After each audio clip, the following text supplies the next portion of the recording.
The campus of UMass Boston.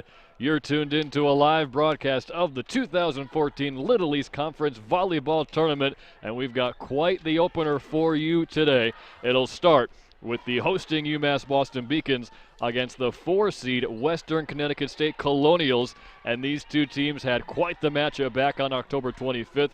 We'll get into that and much more as the pregame show goes along. And then our second game today, don't forget to miss that, immediately after the conclusion of match number one. It'll be 2-seeded Keene State against 3-seeded Eastern Connecticut State University for the right to play in the championship round, which will take place tomorrow at 12 o'clock right here on the Beacons Broadcast Network. Let's check out the breakdown statistically between these two very impressive teams during the regular season. You see UMass Boston 10 games over 500 overall, but yet again able to achieve a perfect 7-0 conference record in the regular season. Second straight time they've done it, and the fourth time in program history. With these two teams, the top two offensive clubs in the Little East Conference. The best opponents hitting percentage for Conn. They're holding their opponents to a pretty low margin of success, 12.5% per game, but as you can see offensively, both of these teams tremendous at hitting percentage and getting kills on a consistent basis. And we'll break down our players to watch as things go along. How about the team leaders today for these two squads? It's all Julia Murphy for UMass Boston, the reigning co-offensive player of the year and a four-time offensive player of the week selection in Little East play. She leads the conference in hitting percentage, but who's ranked number 2 and number 3? Well, they're Western Connecticut State Colonials, Brittany Steele and Heather Williams. You can see those names on Conn's leaderboards right now. Let's check out the all-time series between these two teams, and you can see Western Connecticut leads 16 wins against just 9 losses all time, but as of late it's been all UMass Boston. They had that thrilling 3-2 win in the regular season on October 25th, and that gave UMass Boston its 9th straight win over the Colonials, and prior to that nail-biting victory they had won 8 straight, but all in straight sets. That's 24 straight sets they had taken from Western Connecticut State, but obviously the Colonials reversed the script a little bit as that matchup came down to the final point. A lot riding on this matchup, of course, and head coach Terry Condon knows just how much her team needs to bring their A game to get past maybe one of the toughest opponents they've seen all season in the Little East Conference. Let's check in with head coach Terry Condon, who was interviewed by our very own Seth Orensky. Joined by UMass Boston Volleyball head coach Terry Condon. Coach, this has been a historic run over the past 5 years, 5 consecutive tournament championships, tied for the most all time, but it's not going to be an easy weekend going for number 6. What are your initial thoughts? The top 4 teams advancing to this weekend, 3 teams that all took at least one set against you. Obviously one of the deepest seasons in the past in the Little East Conference. I think the conference this year is much more well-balanced. The top 5, 6 teams were anyone could have beat anyone. Playing Western Conn in the finals, in the semifinals, is going to be tough. We beat them the other day, but it was in 5, and it was in 5 tough games. So I don't, it's sort of fun though to have our competition get this close, and that we know we have to play well to win. It's anyone's tournament. I am not anticipating anything being given to us. You faced Western Connecticut State last year in the semifinals. It was another match where you went in, not sure what was going to happen. You took it 3-0. This year, Western Connecticut State outscored you, but you came away with a 5-set victory. What on tape from that game or just watching them do you need to focus on if you're going to beat the Colonials this time around? We have to focus on ourselves, our unforced errors. We had so many unforced errors in that match where it had nothing to do with them. We just were making really stupid mistakes. So we have to stop those.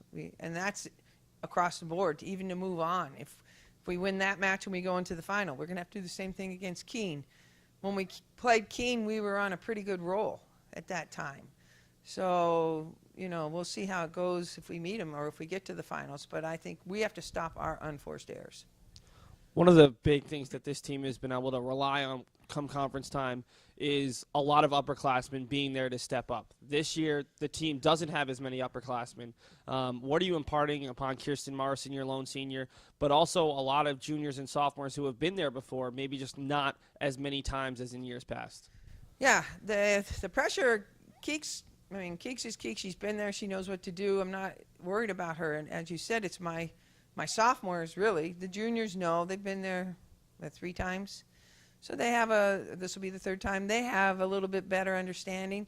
Sophomores, they're not really quite sure of what we've done in the past and how hard it is, because the conference tournament is hard. It is stressful. It's not a cakewalk, and I think them experiencing that is going to be a little interesting.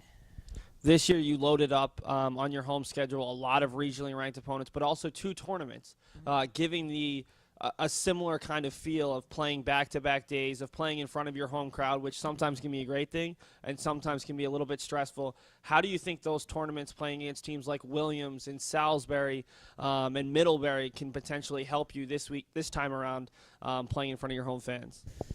The tournaments at the beginning of the year are good just because they give us a little bit of a knowledge of that kind of speed and level. But by the end of the season, I mean, that was a month and a half ago. So they don't really remember that. I think the tournament that usually always helps us is the one at the end where we just went to Emory. Playing at that level again, understanding that kind of competition, it sort of brings it back around to them and makes them go, okay, this is what we're here for and this is what we need to do. Looking at this week of practice, obviously you're trying to cut down on the unforced errors, but is there anything in particular? You're playing against 3 very good defensive teams. Western Connecticut State is not only great defensively, a great block. Eastern Connecticut State leads the conference. So much to potentially prepare for. Are there any other small minutia that you're focusing on in practice? Oh, just mixing it up, being able to read the block better. Using hands, seeing what's open to you, not just going up and cranking on the ball, which we sometimes tend to do in conference. We don't look to see where the holes are, to hit the seams, that kind of stuff. And for us, our game is passing. If we don't pass, we don't win. That's our game because of our offense. We have to be able to pass the ball. The Beacons will kick off the Little East Conference semifinals at noon on Saturday when they host 4-seeded Western Connecticut State. Starting lineups being introduced here on the campus of UMass Boston, a matter of minutes away from the opening serve in the semifinal round between the Beacons and Colonials. Let's take a look at our player to watch for UMass Boston today. You see her on screen right now, number 15, Patsy Boland, and for my money, the player of the game back on October 25th. She had a team-high 17 kills, and it seemed as if every time she came through with one of those kills, it gave the Beacons a serious momentum shift. They had to come from behind to win set number 3, and in the end it was Boland who got them ahead 14-13 in the 5th and final set before Julia Murphy's pivotal block on the red-hot Brittany Steele sealed the victory for the Beacons. So Boland certainly going to be a factor you would expect in this important game. The Beacons enter this contest on a 3-game losing streak. Some very tough competition for them at the end of their non-conference schedule. They went winless in 3 matches at the Emory University Invitational, playing tough programs like Washington and Lee, Emory University, of course, and Berry College. The Beacons outscored 9-2 in sets during that tough invitational for them. On the other hand, Western Connecticut has been on a roll since that tough loss to UMass Boston back on October 25th. Western Connecticut has won 4 straight matches, including a 12-1 advantage in sets. They're here today because of their quarterfinal win over Rhode Island College on Tuesday, and in that win, 3-1, they used a very balanced attack offensively. Caitlin Van Camp had a team-high 8 kills. We just told you Patsy Boland a couple of weeks ago had 17 kills to lead her team, but again, 8 kills is the high mark for Western Connecticut in their win on Tuesday. And he also had a very balanced attack in terms of assists. Jenny Hogan as well. And Nina Wojciech and Daniel Kaminsky are always going to be there. Time for the national anthem, folks. We'll step aside. My name's Allie Greenberg. I'm an ice hockey player here. I'm a junior, majoring in human services, and I'm part of the Key for Hope Foundation. We recycle the keys and stock food pantries with the money. I wanted to bring this foundation to the athletic department, and I believe we can end hunger starting at UMass Boston. I got started with the Key for Hope Foundation due to my father. He's the one who founded this program. I said, what can I do with a classroom environment giving back? And everybody's got an old key, and keys are made of brass, and brass is a recyclable commodity. And thinking about how many children are in a school system and how far we can go with taking this to do something right for humanity. I started a foundation called Key for Hope, feeding others with the collecting of keys. In 2.5 years, we collected over 500,000 keys. And I'm excited about this whole opportunity because you know what? One key may not seem like much to most people, but when you collect the masses of keys that we've collected, it shows that there is an ability for people to get together and create what I'm considering our hunger fighting opportunity. Paris changed my life, and I got there through UMass. Those very specific seminal moments in Paris, the subway. A man in a tuxedo walked in, and a woman in a long gown. And it was stunning. It all hit me. It was like a lightning bolt. There was this world of beauty and style that I wanted to be a part of. That was the beginning of the journey. And that all came through the University of Massachusetts. And that was really a key moment for me. That's one of those moments you never forget. We're ready for volleyball. Here are the starters for the Western Connecticut State Colonials. Nina Wojciewicz gets the start. Danielle Kaminsky out there with her as well. Caitlin Van Camp, Heather Williams, Carissa Smith, Brittany Steele, and Jacqueline Canuck round out the starting lineup for the Colonials. Here are the starters for UMass Boston. Hello, I'm Pepper Baker. I'm a sophomore setter from the oh-so-classy Tallahassee, Florida, and I went to Leon High School. Hi, I'm Bree Souza. I'm a junior middle blocker from Swansea, Massachusetts. Hi, my name is Blair Boyer. I'm a junior hitter from Encinitas, California. I'm Elizabeth Glavin, sophomore libero from Edina, Minnesota. Hi, my name is Patsy Boland. I'm a sophomore hitter from Chicago, Illinois. Hi, I'm Kirsten Keeks Morrison. I'm a senior hitter from North Reading, Massachusetts, and I went to North Reading High School. Hi, I'm Jody Munchback. I'm a sophomore hitter from Dedham, Massachusetts. Pepper Baker starts things off in the Little East Conference semifinal. Beacons against Colonials, the rematch we've been waiting for a couple of weeks after UMass Boston's 3-2 win. And 15-13 was the final score in the fifth and decisive set. We're underway. Baker lets fly, comes back near side for Carissa Smith. But they're waiting for it, Elizabeth Glavin. To the far side for Boland, she gets denied, but Glavin has her back once again. Souza mistimes her jump, and that's 4 hits on UMass Boston. Just underway here in the semifinal match. Western Connecticut takes a 1-0 lead, and they were able to jump out to early leads in that victory in the quarterfinal against Rhode Island College, led 4-0 in each of the 3 sets they wound up winning. Souza just gets a piece of that one, nearly worked like a changeup, and a quick knockdown is kept up by Bree Souza. Blair Boyer taps one across. Here's Kaminsky setting up Smith on the near side. Diving dig attempt and successful for Glavin. Here's Jody Munchback. She sends one across, but that's handled by Wojciewicz, the libero, and a block there for UMass Boston. Even up after 2 points of play.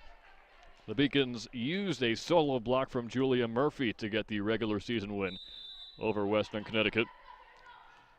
The Colonials went 4-3 in Little East play, but for my money, they were by far the toughest test for the Beacons, certainly at home this season, as that one's lobbed in softly, and it finds some open hardwood. 2-1, West Conn on top. Again, Wojciewicz, Kaminsky, Van Camp, Smith, Steele, and Canuck out there to start things for the Colonials. This will be Carissa Smith, a sophomore from Bristol, Connecticut, home of ESPN. We're doing our best impression today on the Beacons Broadcast Network as Smith sends one a bit too far to even the score. My name's Tyler Murray. We've got Jose Pena and Carl Poss as our directors today. Kyle Thibodeau, Ryan Augustine, and Jason Cholish working the cameras this afternoon. It's game 1 and match 1 of our volleyball doubleheader today. We're hosting the semifinals on the Beacons Broadcast Network. That was Brianna Kemp to serve. They'll set up Smith, and she puts it home. Good effort you saw by the libero, Elizabeth Glavin, the sophomore from Minnesota, but just a bit too far out of her reach. Neither team has been able to score consecutive points within the first couple of minutes in this match, at least not yet. Boyer gets the bump. Baker near side for Murphy, and she drops one in. Pretty good try that time from Caitlin Van Camp, the senior from Reading, Connecticut. But Julia Murphy improves her league-leading hitting percentage. She's converted on nearly 30% of her kill attempts this year, and we talked about it in the pregame show. Brittany Steele and Heather Williams and Carissa Smith of the Colonials are right there behind her in the overall rankings as Boyer gets a piece. Baker keeps it alive, but no chance there on the third hit as Kemp had to get it all the way back over the net. Nice play there from the Colonials. They take a 1-point lead. These two teams really are the cream of the crop offensively in the Little East. Both have 18.3% hitting percentages, and they're averaging over 11 kills per set. And there's one from Julia Murphy. She's 2 for 2 so far. When they've gotten her opportunities, she's come through, and we're knotted up 4-4. Substitution for Western Connecticut. Into the game comes Katie Cords, the sophomore from Fallon, Nevada. In to replace Caitlin Van Camp, and here is the lone senior on the Beacons roster, Keeks Morrison. Her serve is returned, and a good spike there by Brittany Steele, handled, and Baker sends one just out of bounds. It goes to the near side, and Western Connecticut regains the lead. Morrison will exit the court in favor of the libero Elizabeth Glavin. She's out there with Murphy, Boland, Boyer, Kemp, and Baker for the Beacons. Serve goes right to Glavin. They'll set up Boland here, gets a deflection in front, and the Beacons tied the score 5-5. And still, through 10 total points in this one, haven't seen consecutive scores from either team.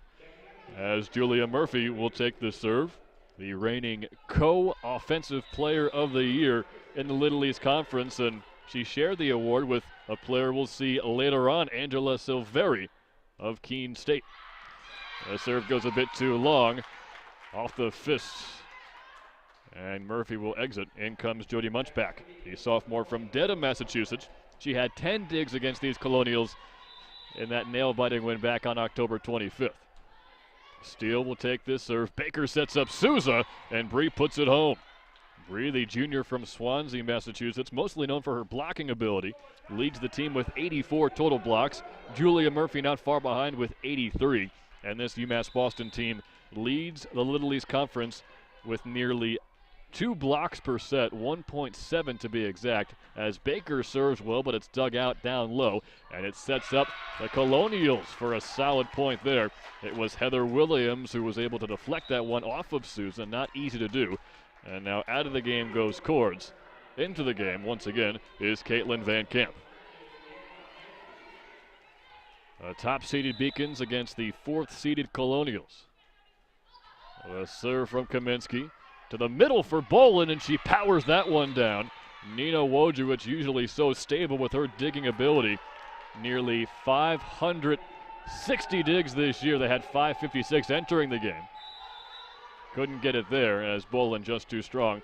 As we've got some support from what appears to be the men's soccer team entering from the left wing of the gym to root on their Beacons. Pepper Baker goes to the far side, and Blair Boyer finds free space. And UMass Boston's right there, 8-7. They've taken their first lead. Wow. I don't know if you can hear on the crowd mic, but there is a rowdy bunch of men's soccer athletes making a heck of a lot of noise for their Beacons as Glavin sends it towards the back line. Diving dig by Kaminsky. We'll have to just tap this one over. Glavin gets down low. Baker got her feet tangled up, and that's going to be a violation, a double hit, as the Beacons have the score even back up 8-8.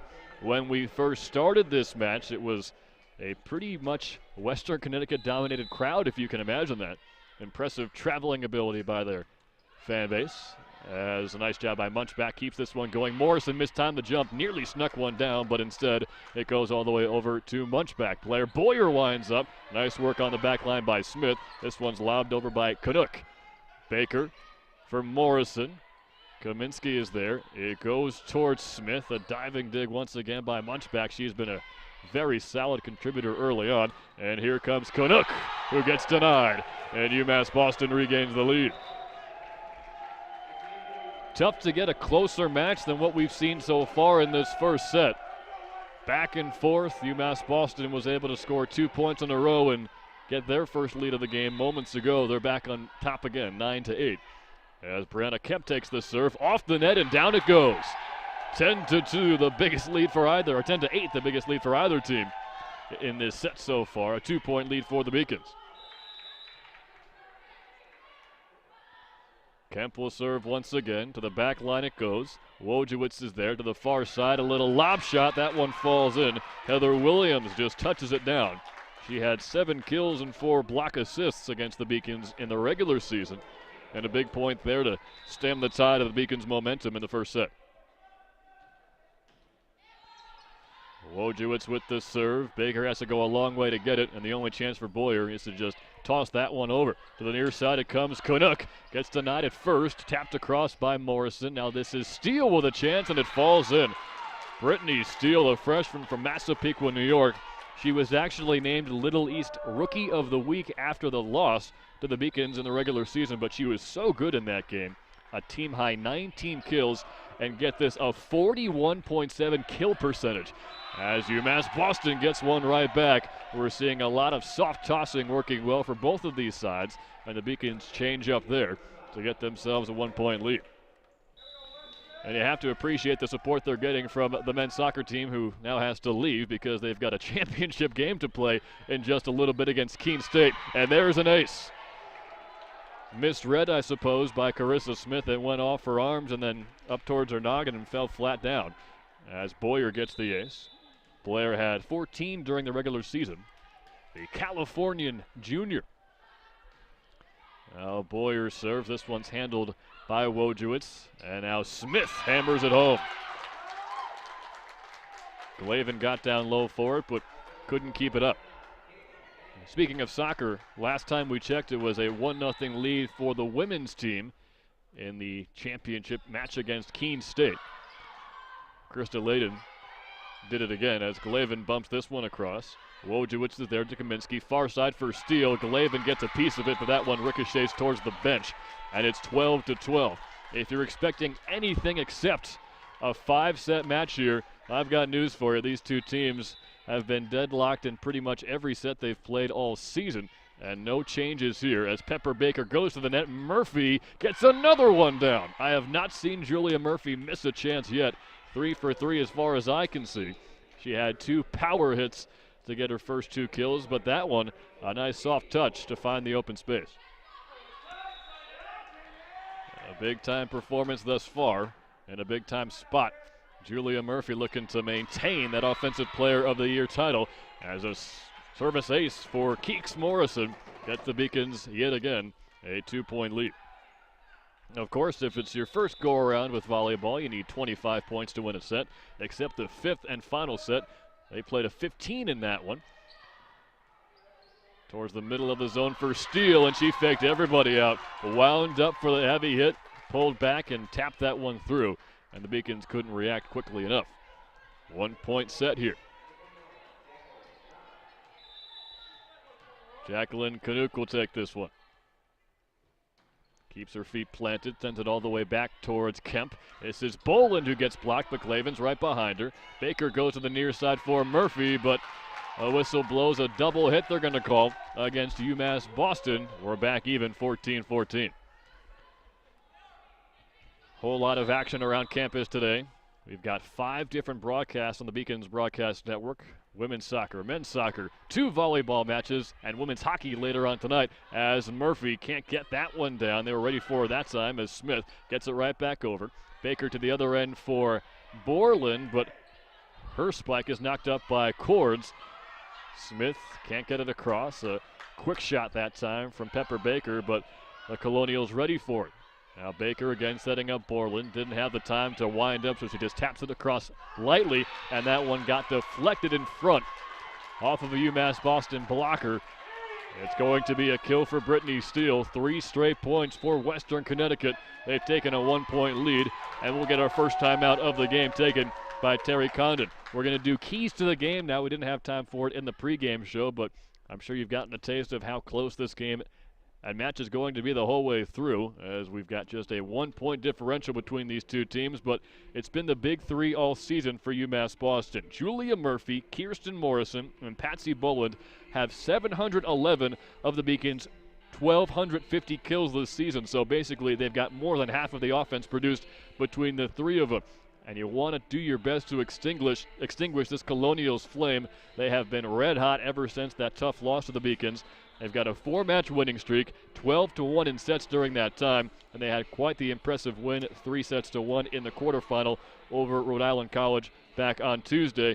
And in a game as close as this is going to prove to be, at least so far so good for a wire-to-wire matchup, it sometimes might not come down to who can step up offensively, but who can eliminate those errors and make sure you don't have any miscues that could well cost your team a pivotal point, and in turn maybe even a pivotal set. 15-14, Western Connecticut has the advantage in set number 1 in the Little East Conference semifinal. This is game 1, match 1 of our doubleheader, as Baker goes to the far side for Boland, who hammers one off of Wojciewicz, and that ricochets all the way towards the bench of the Colonials. Boland has been red hot, just as she was during the regular season matchup with Western Connecticut. She was our player to watch in this game, and she has not disappointed so far.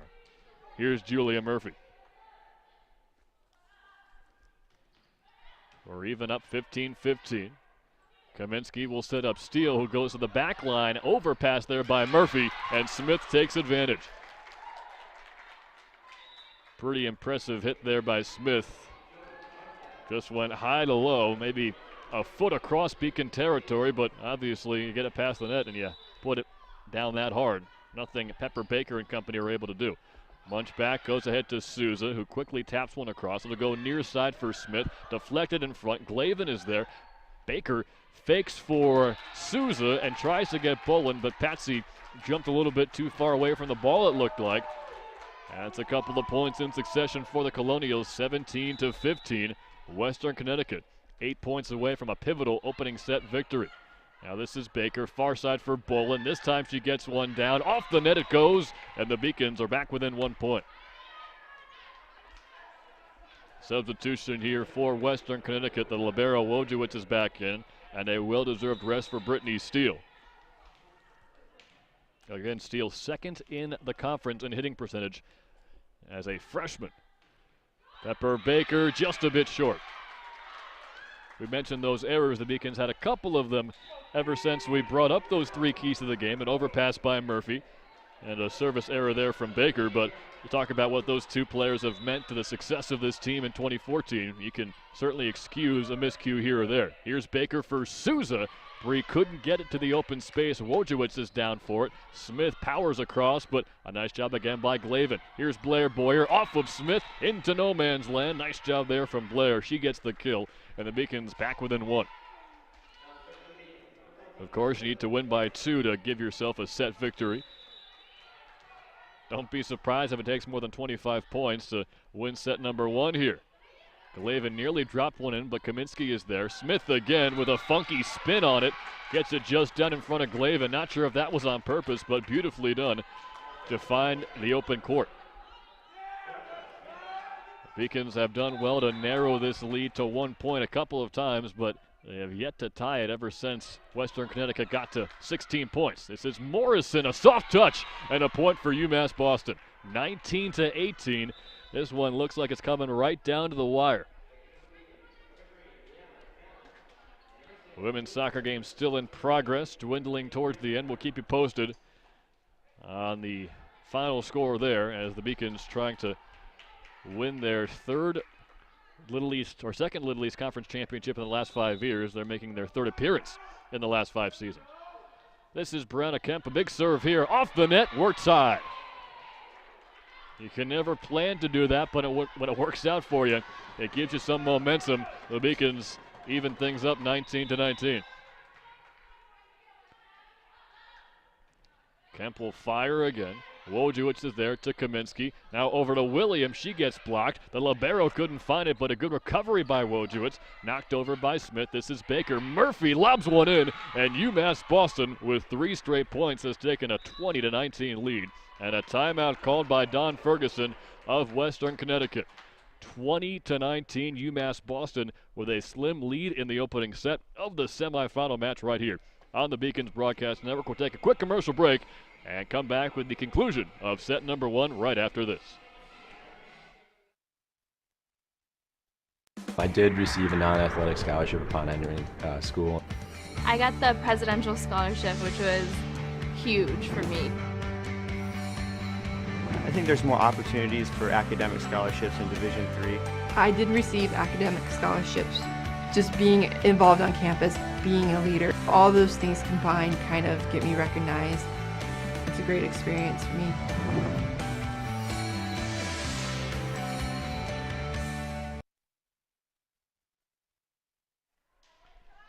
Brianna Kemp on a bit of a roll here serving for the Beacons. They need 5 points to take set number 1.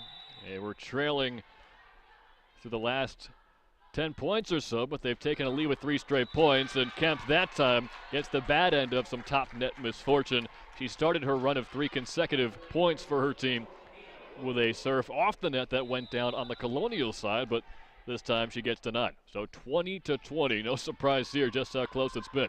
Pepper Baker goes all the way for Boyer, and Blair puts it home. We've talked a lot about Patsy Boland and Julia Murphy, but Blair Boyer playing one of the best matches we've seen in recent memory, at least so far during what we've been able to watch in the first set.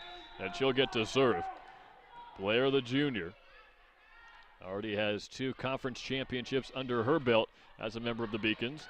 Jacqueline Canuck gets one to the back line. Boyer tries to get it across, and Morrison finishes the job. To the far side it goes, tapped ahead by Van Camp.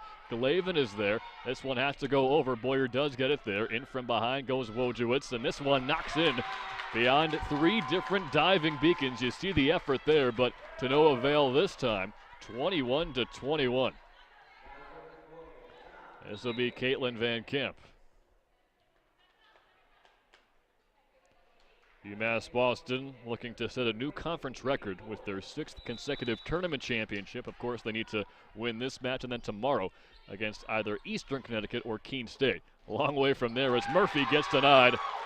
That was Brittany Steele returning the favor from the game-winning block that Murphy was able to put together against Steele back on October 25th. 22-21, Western Connecticut has regained the lead. They are 3 points away from a 1-0 set lead. We'll take another quick break as the timeout has been called. This is the Beacons Broadcast Network.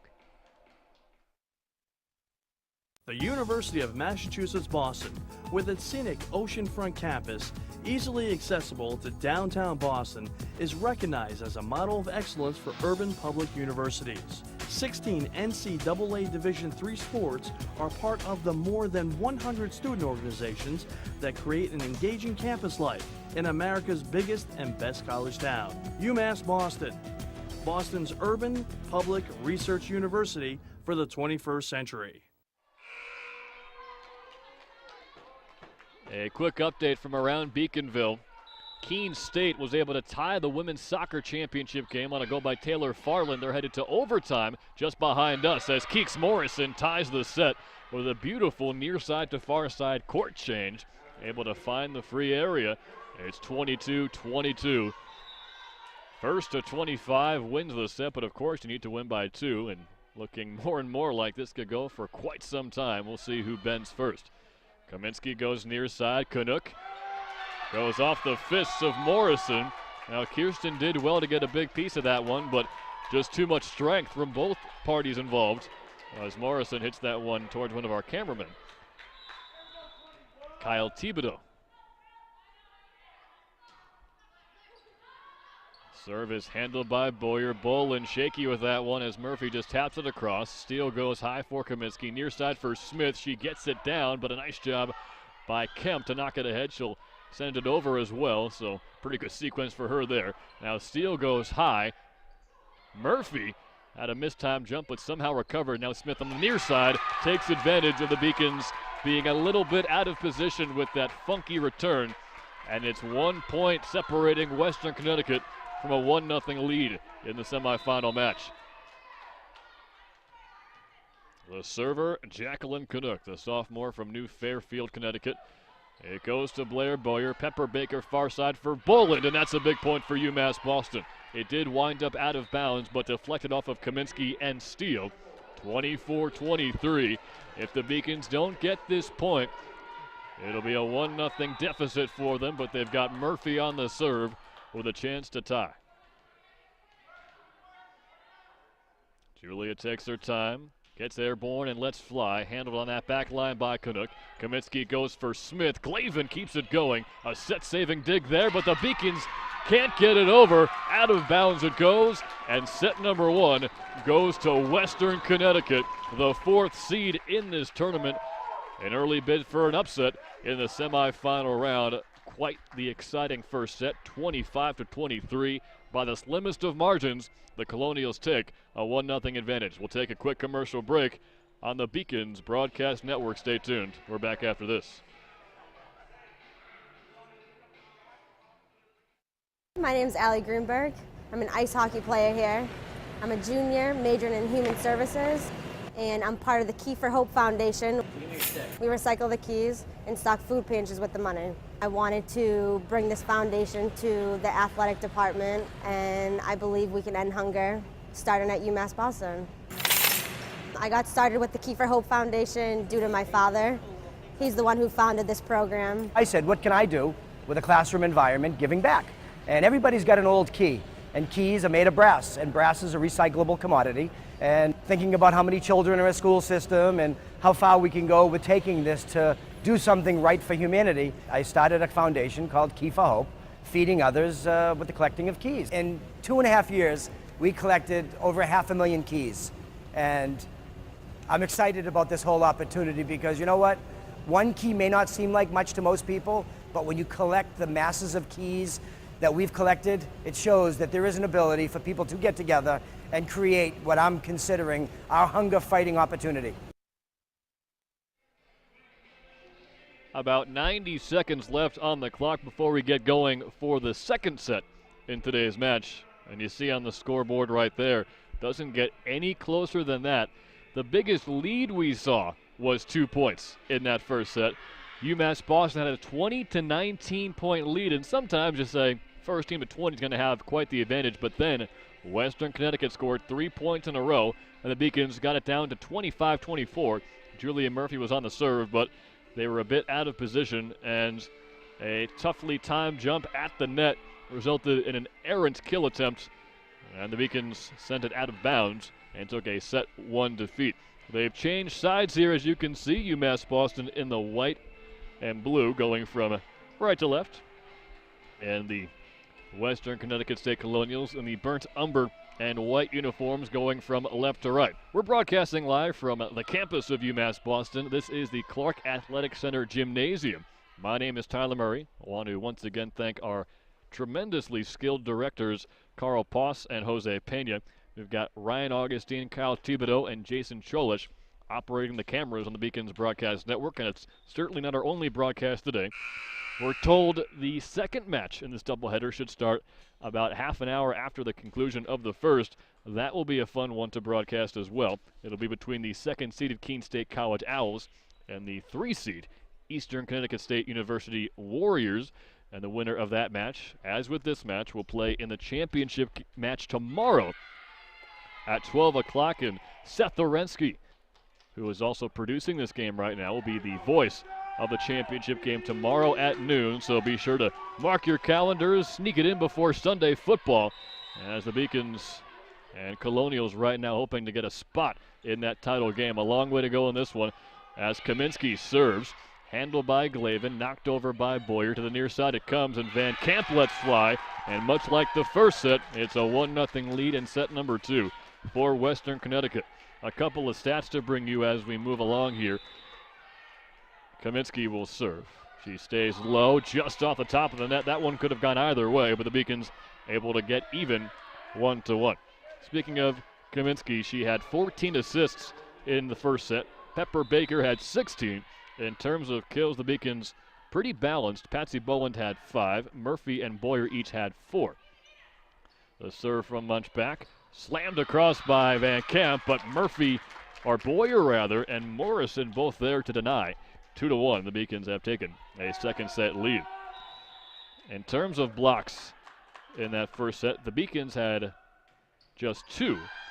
As this serve goes too long, and UMass Boston has equaled its biggest lead of the match on a single set. Oh no, that went on the back line, beg your pardon. 2-2 is the score.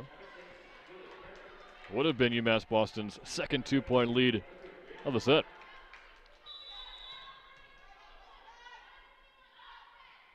Now this is Kemp. Had a great run of serves in the first set. This one's returned though, Glavin.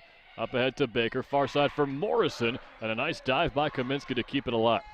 Now Glavin over to Keeks. He gets that one deflected, and it falls in. UMass Boston gets the point. We saw Western Connecticut also have a pretty balanced attack. Their two big killers, Carissa Smith and Brittany Steele, each had 5 kills apiece.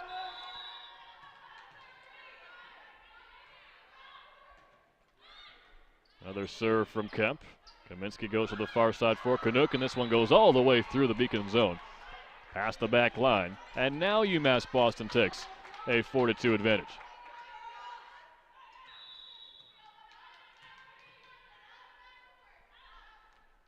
This is Kemp, keeps it low, handled on the back end by Smith. The far side now, it's knocked down in front. Great dig by Baker, snapped across by Kemp up front. It goes to the far side now. This is Canuck, and she finds the back end just out of Brianna Kemp's reach. 4-3 is the score now. We talked about how good the Colonials have been all season offensively. Maybe their only weakness during the regular season was service aces. Ranked last in the conference with just 1.7 per set as Boyer gets one deflected high up in the air. Kaminsky settles it, and Wojciech knocks it across. Kemp is there, up to Baker. Now Morrison slams one in. Kaminsky gets it airborne, though. Now Canuck is denied. Keeps it alive, though. A reach over the net there by Murphy. Whistle blows. Beacons get the point. That was the 4th hit by Wojciech and her Colonials. So UMass Boston takes that 2-point lead yet again.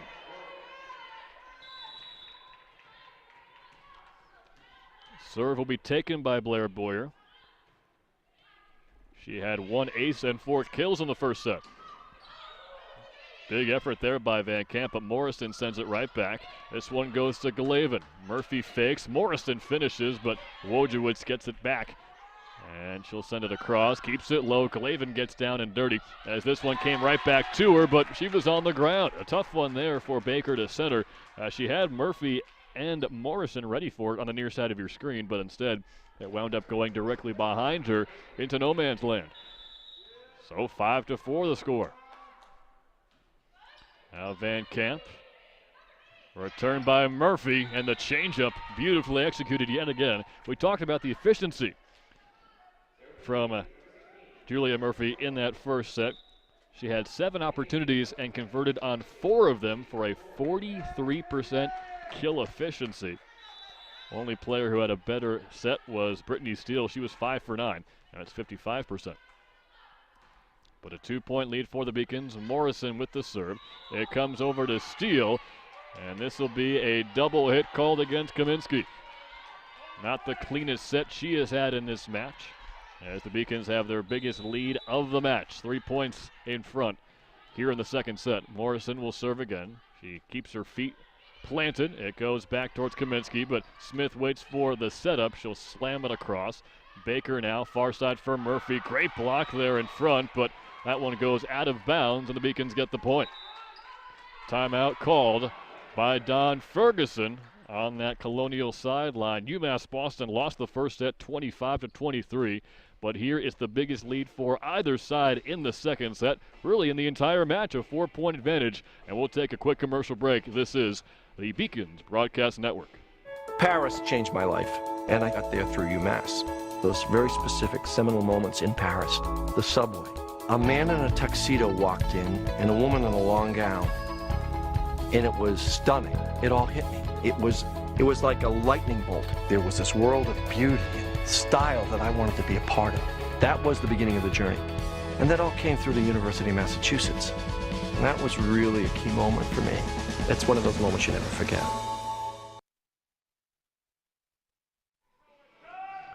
So the Colonials trying to regroup here, and the Beacons trying to avoid falling into a 2-0 hole. With as well as the Colonials have played as of late. We mentioned it a couple of times already, but they're on a 4-match winning streak with a 12-1 advantage in sets. You can bet the Beacons do not want to fall behind by any more than 1 set. This is Morrison. She's had a couple of points in a row for her Beacons, and she'll set this one into the air again. Now Canuck bumps behind her where Smith can take it. Nice dig to get low. That was Kemp. It goes over to Boland. And Patsy has that one deflected out of bounds, it looked like. A big point there for Western Connecticut. Might have got a piece of the antenna on the near side. A review obstructed by the near side official. This is Canuck. Murphy found the spot. Not sure how she did it, but she was able to get high enough where she could see the area and dropped it in between 3 different Colonials. Murphy will serve now. She's out there with Boland, Souza, Glavin, Boyer, and Baker. Serve was headed for the back line, but kept alive by Katie Cords. An over the head bump by Wojciech. It comes near side to Boland, looking for another kill, but no dice there. Far side for Smith. Got deflected in front. Boland goes right over. Glavin recovers. Another overpass, though, and Smith takes advantage. Beacons had to scramble there. I think they did well just to keep the play alive, but when you give a couple of overpasses to the sophomore Carissa Smith, she's going to make you pay eventually. Here's Brittany Steele, the freshman. Serves to Boyer. Bree Souza quickly attacks, and the Beacons get one right back.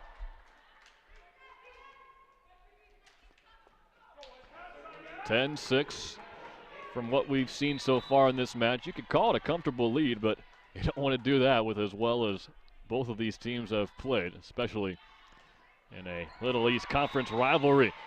Service ace there for Pepper Baker, a sophomore from Tallahassee, Florida.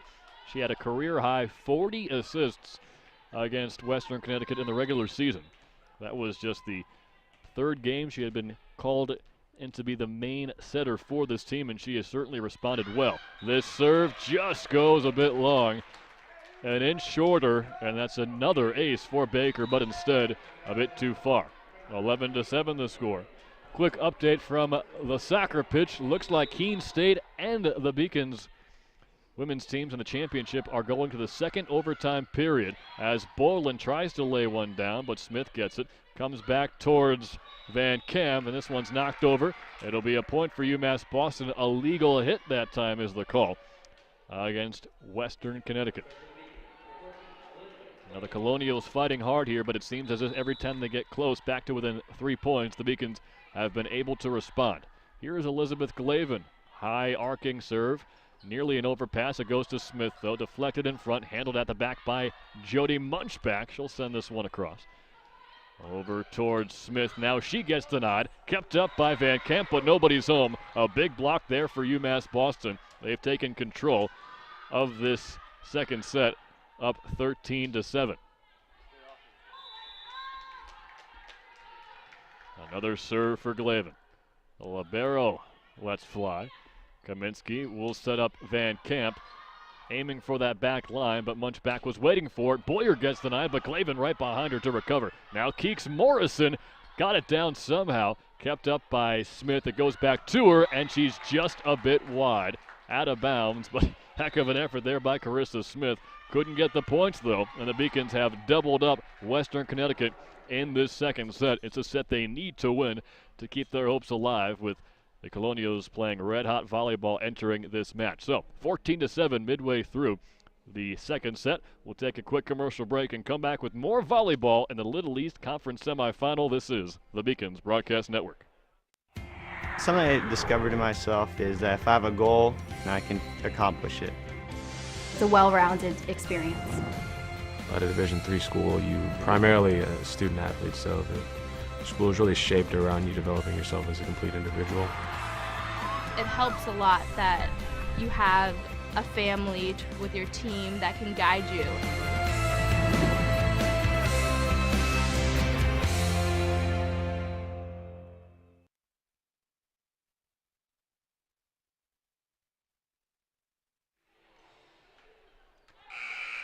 Elizabeth Glavin continues to serve here for UMass Boston, hoping to keep up their momentum.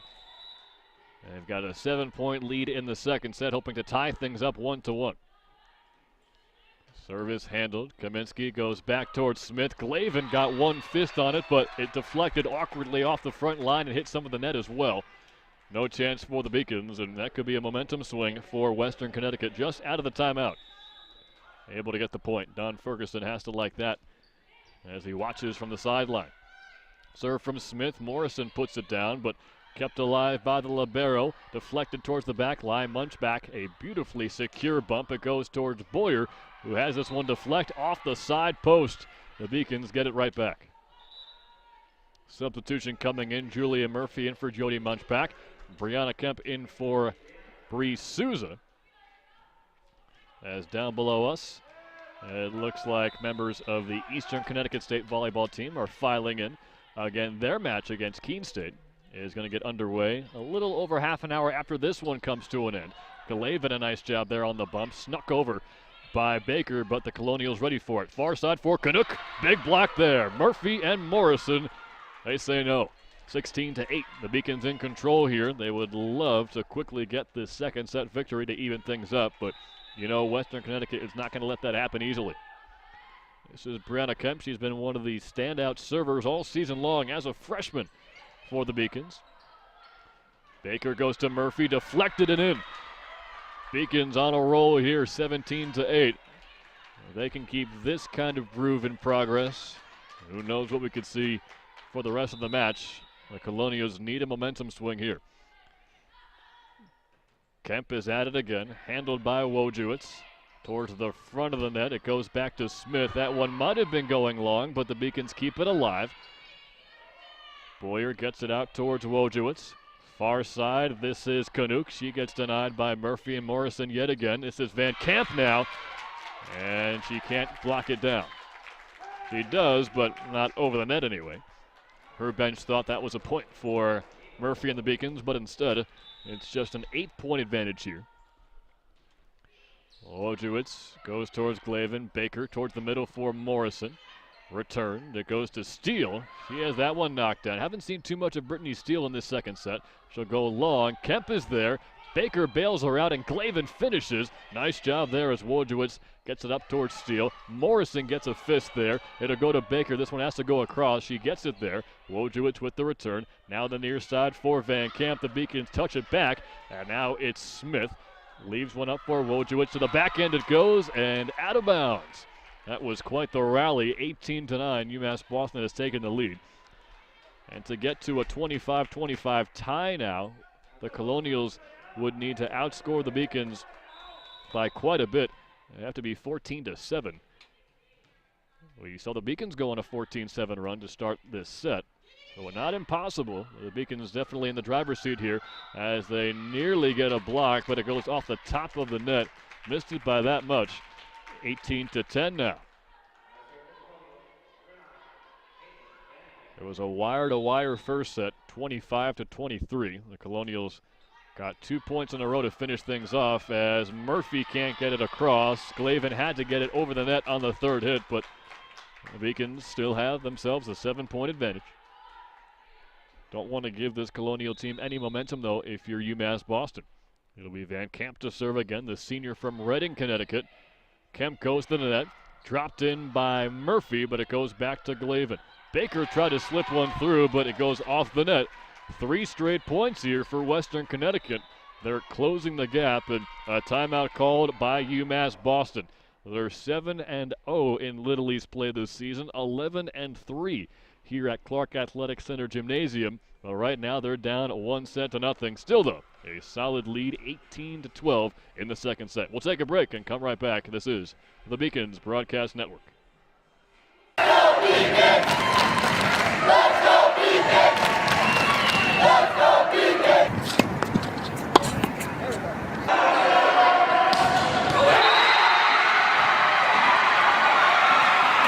Come on, Jake! As usual, she wins it. A chance in front. Her shot is in the net. Crystal Lady, yet another goal. Please make a gift to the Beacon Athletic Fund today. We want you on our team.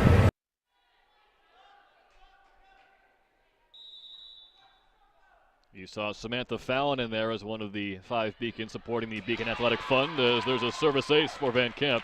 We'll see Samantha Fallon and the women's hockey team later on today.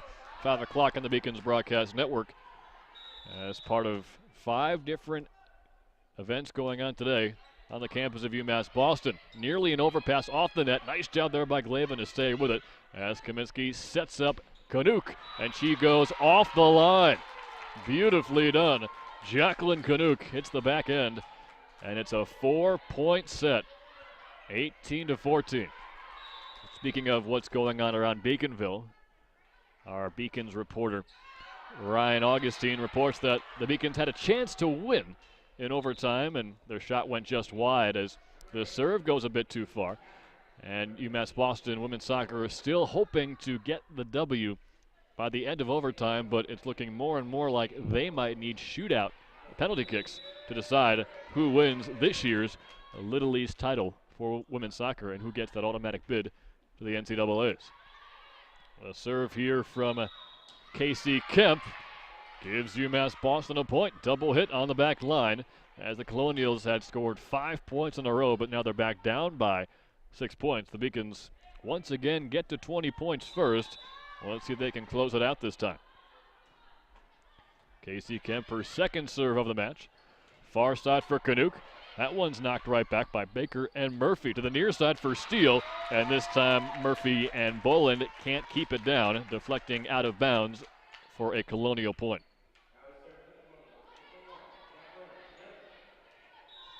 It will be Canuck to serve. Spells her name K-A-N-U-K.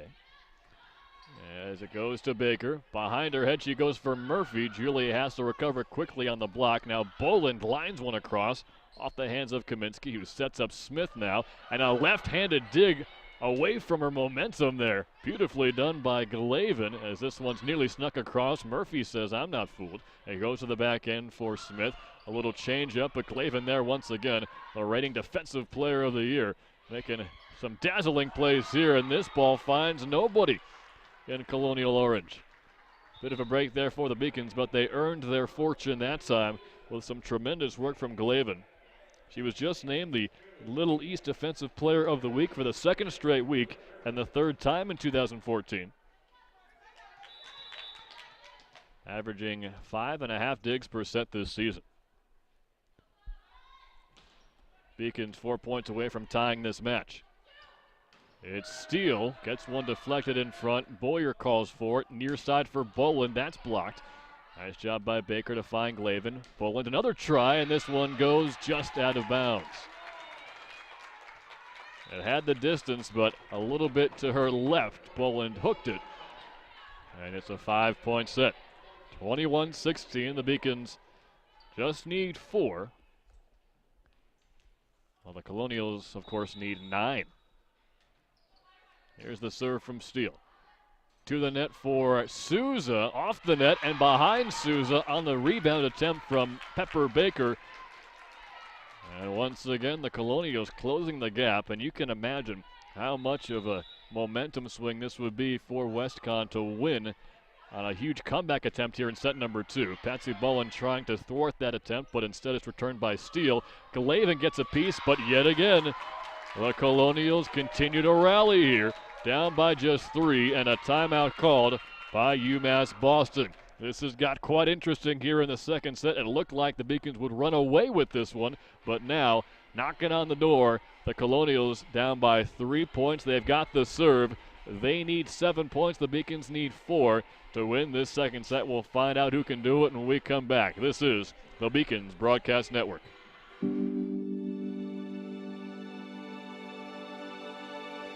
What separates UMass Boston from other schools is the fact that a large percentage of students commute. For me, it takes 2 hours each day to go to and from school, but every second has been worth it because the students that come here are serious about learning, they value their education, and understand where it'll take them in the future. This is what UMass Boston means to me.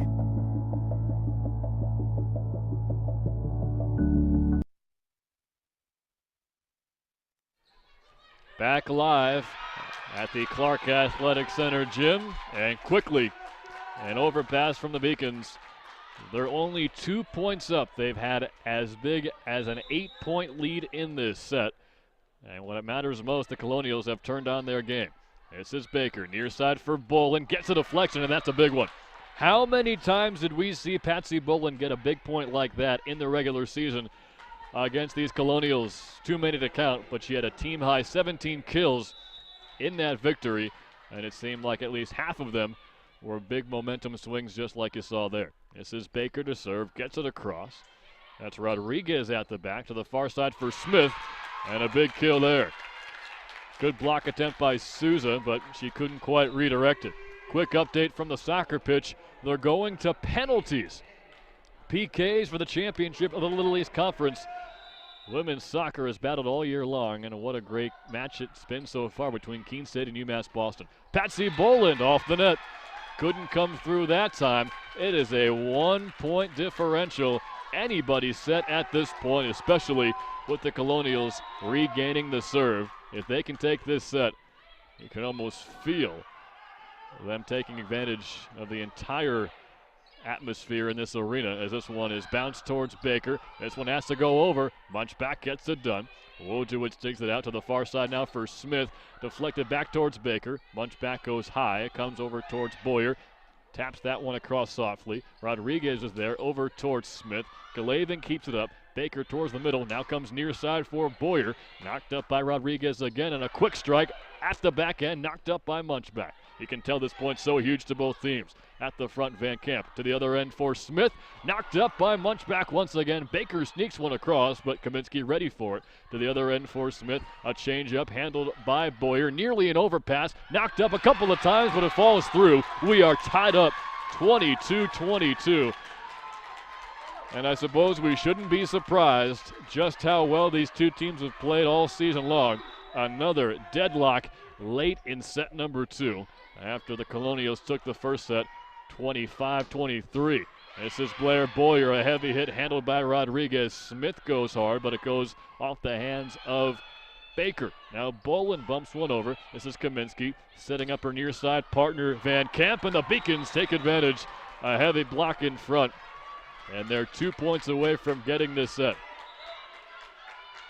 Into the game comes Casey Kemp. Patsy Boland will take a break, or beg your pardon, Kristen Morrison comes into the game. She's out there with Boyer, Baker, Souza, Galavin, and Munchback. The serve from Galavin. This is Kaminsky now. Sidearm swipe by Smith is handled. Big hit by Boyer, but a beautiful dig by Wojciech. Smith will go forward again, but she finds Galavin. Baker to the near side for Boyer. Blair is hitting it hard, but Rodriguez has been there both times. Baker setting up Keeks Morrison, back corner. Kaminsky's ready for it, though. Toward the libero Wojciech to the back right corner. Kept up by Munchback, and a block there. And a big one. The Beacons had a chance at the net, but denied by Heather Williams.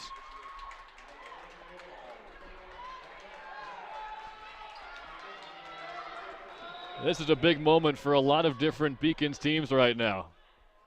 Women's soccer in PKs for the conference title, and the Beacons fighting for their lives, and they're up against it now. 24-23, the comeback almost complete for Western Connecticut State. 1 point away from taking a 2-0 lead. This is Smith all the way back for Galavin. Near side, Boyer needs this one, and she can't get it. Blocked on the near side by Van Camp and Williams, and just like that, it's 2-0. Western Connecticut has this game by the throat. Now this match has been great. How incredible was it last time these two teams played? Let's check out the highlights right now. We're set to go with the opening serve from Kaminsky. Nice work there by Patsy Boland to dig it out, but she can't get the return from Souza, and it's a quick start for Western Connecticut State. It'll come near side again. This is Canuck. It's sent right back. A good bump by Kaminsky, and trying for it yet again is Carissa Smith. She'll get it right back at her. No chance for that with a lunging dig attempt. Couldn't quite get there, and the Beacons will keep the serve.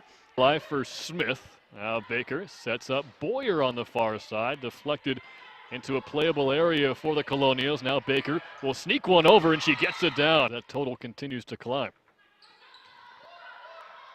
Pepper Baker. Now Blair Boyer goes the soft route, but not fooling Nina Wojciech. And there it is. The Beacons able to force a mistake by WestConn, and that gives them a 25-19 set victory. Off the net, Morrison, nicely done.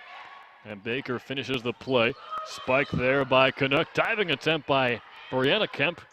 Give the Beacons a chance to live another hit. Once again, she gets a nice ball across, and this will be the libero, Galavin, to get it across. Now Kemp in front to her sister, sets up Baker, and this one's going to go way out of bounds. No chance for UMass Boston. Every point so pivotal. You don't want to let WestConn get to 20 first. Kaminsky Couldn't find a teammate. Morrison with the quick strike. Did not get rewarded, and somehow Murphy cannot elude Wojciech, who was on her knees, but the Beacons still get the point. Morrison sends it flying. Awkward bounce there off of Wojciech. She'll get it right back, though. A chance to return. She does indeed. Munchbach is there. Baker to the far side for Boland. Nice job again, though, by Wojciech to keep it going. Right down the middle, but a whistle blows. Double hit against Westcott, and the Beacons take set number 3. Morrison, Wojciech is there. Far side, it's Canuck. Diving play there by Kemp. Nicely done. Right up front, this is Steele, and she'll power one home. Westcott coming off a tough loss at Wheaton last Saturday, looking to avenge that here. Baker tried to slip one across. No dice, though, as it comes back to Munchbach near side, setting up Baker, who has to plant her feet and just smack it across. This is Steele once again, and she's been unstoppable in the second half of this match. Leads 7-3 now. Murphy's been rolling here. She gets that one off the net, sneaks it down. It's an ace for Julia Murphy, her second in this last run of serves. Westcott was in an early hole, 8-3 in this final set, but they've tied things up. Baker to the far side for Boland, and this one falls in. Guess who? It's Patsy Boland yet again. Kemp, Baker, Munchbach, Morrison, and Murphy are out there. Serve handled by the libero. Kaminsky, near side for Smith. Deflected in front, handled by Glavin. Murphy sends one towards the back. Rodriguez keeps it up. Near side for Smith again towards the middle. Knocked up by Baker. Bunt by Glavin towards the back for Munchbach. She'll get it over towards Wojciech at the middle. Steele gets denied. Murphy wins it for the Beacons. What a block by Julia Murphy. Brittany Steele had been dominant all match long, and when it counted most, Julia Murphy was there, and UMass Boston wins a thriller here at Clark Athletic Arena.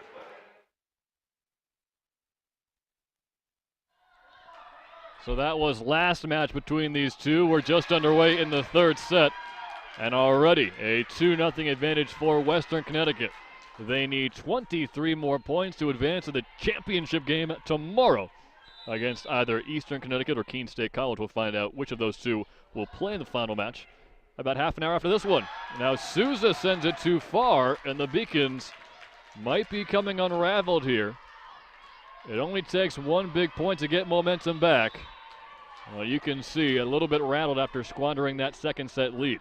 Now Glavin to Baker, near side for Boland. Patsy gets the deflection in front, but handled at the back by Wojciech. Now this is Williams who gets a kill. 4-0 Western Connecticut. Meanwhile, it's penalty kicks between the women's soccer finalists.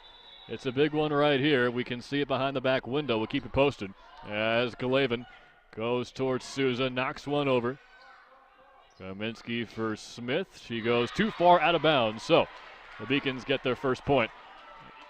And just a moment ago, in fact, we're watching the celebration right now, Keene State has defeated UMass Boston in penalty kicks. They are your new women's soccer champion in the Little East. Congratulations to the Keene State Owls. A heartbreaker for the home-standing Beacons.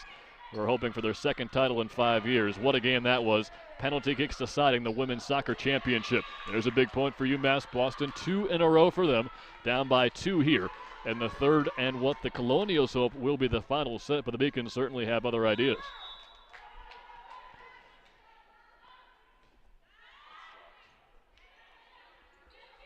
Comes near side, Van Camp with the eye of the tiger here. She's finding space whenever she's got a chance. 5-2 the score. If you're just joining us from watching that penalty kick finish in the women's soccer title game, don't forget we've got 3 other games going on the Beacons Broadcast Network today. There's a big hit from Blair Boyer. It's 5-3 now. Including this match, we'll have the other semifinal afterwards. We're told about half an hour to 45 minutes following. Then the men's soccer championship game is going to start up very soon. You can check that out on the other links on the beaconsathletics.com homepage. And then at 5 o'clock p.m. Eastern Standard Time, we will have women's hockey in their ECAC East home opener against Plymouth State. Murphy couldn't convert there. Good block by her, though. Morrison gets down low for it. Slapped across by Glavin, and that one falls in. A mistimed jump, it looked like. A rare miscue from Heather Williams, and it's 5-4. Such a tall task and a big hill to climb for the Beacons. They need to beat this Western Connecticut team 3 straight sets to keep their season alive. Tough to ask as Kemp makes maybe her first service error in a long time. Off the net, and it's 6-4 Western Connecticut. Let's get you some stats through the first 2 sets in this game. Carissa Smith leads all hitters with 9 kills. Now Boyer goes near side to Murphy. She gets blocked, but Blair is there. Kemp will have to knock this one across, and she does. Wojewicz up front to Kaminsky. Near side, denial by Morrison. That's a big block. We talked about momentum shifting plays. Maybe that's the one the Beacons have been waiting for. Down by 1 in the third set, but down by 2 overall in a big 2-0 set hole. 24 assists for both Pepper Baker and Danielle Kaminsky through 2 sets so far. Beacons have 5 aces, 4 of them for West Conn as this one goes all the way out of bounds past the end line. Very good hustle by Blair Boyer, but she couldn't quite get there. You saw her make a collision with the banners. Now, several fans filing in after having watched the women's soccer team fall on penalty kicks. They're hoping that the volleyball team doesn't have the same fate. A heartbreaking loss in the conference tournament. Now there's a service error by the Western Connecticut State Colonials, so it goes back to Keeks Morrison and her Beacon teammates. She's a senior, the only one on the roster. You know she'll be going all out in this semifinal match. Near side now for Canuck. Kemp is there to the net. Murphy gets a pass from Baker, but couldn't finish. Canuck again off the net, and we're tied up 7-7. The Beacons trailed 4-0 at the onset of this third set. A good job to claw their way back.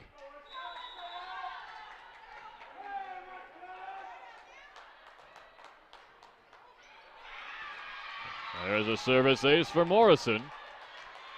I see some familiar faces down below us.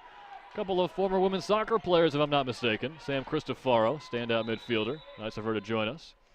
Sure, she just had a very tough experience watching her former team lose in PKs, but there's Morrison again. Back-to-back aces for Keeks. And a 2-point lead for UMass Boston.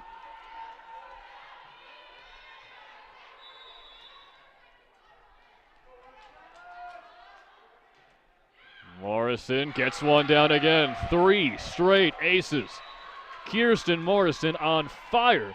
She had just 1 ace in the first 2 sets combined, and a timeout called by the Colonials. We talked about the momentum shifting play the Beacons were looking for. Well, Morrison got a block, got the serve back for her team, and then she got 3 straight aces to put the Beacons in front 10-7 in the third set. Quick break, then back with more. This is the Beacons Broadcast Network.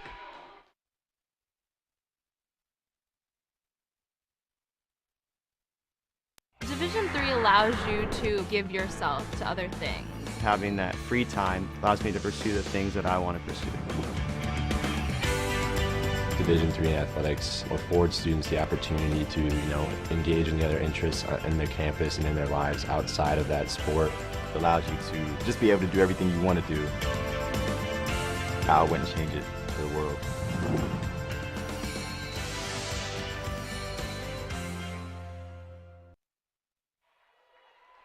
Back live, and we just saw Keeks Morrison get her 4th consecutive ace.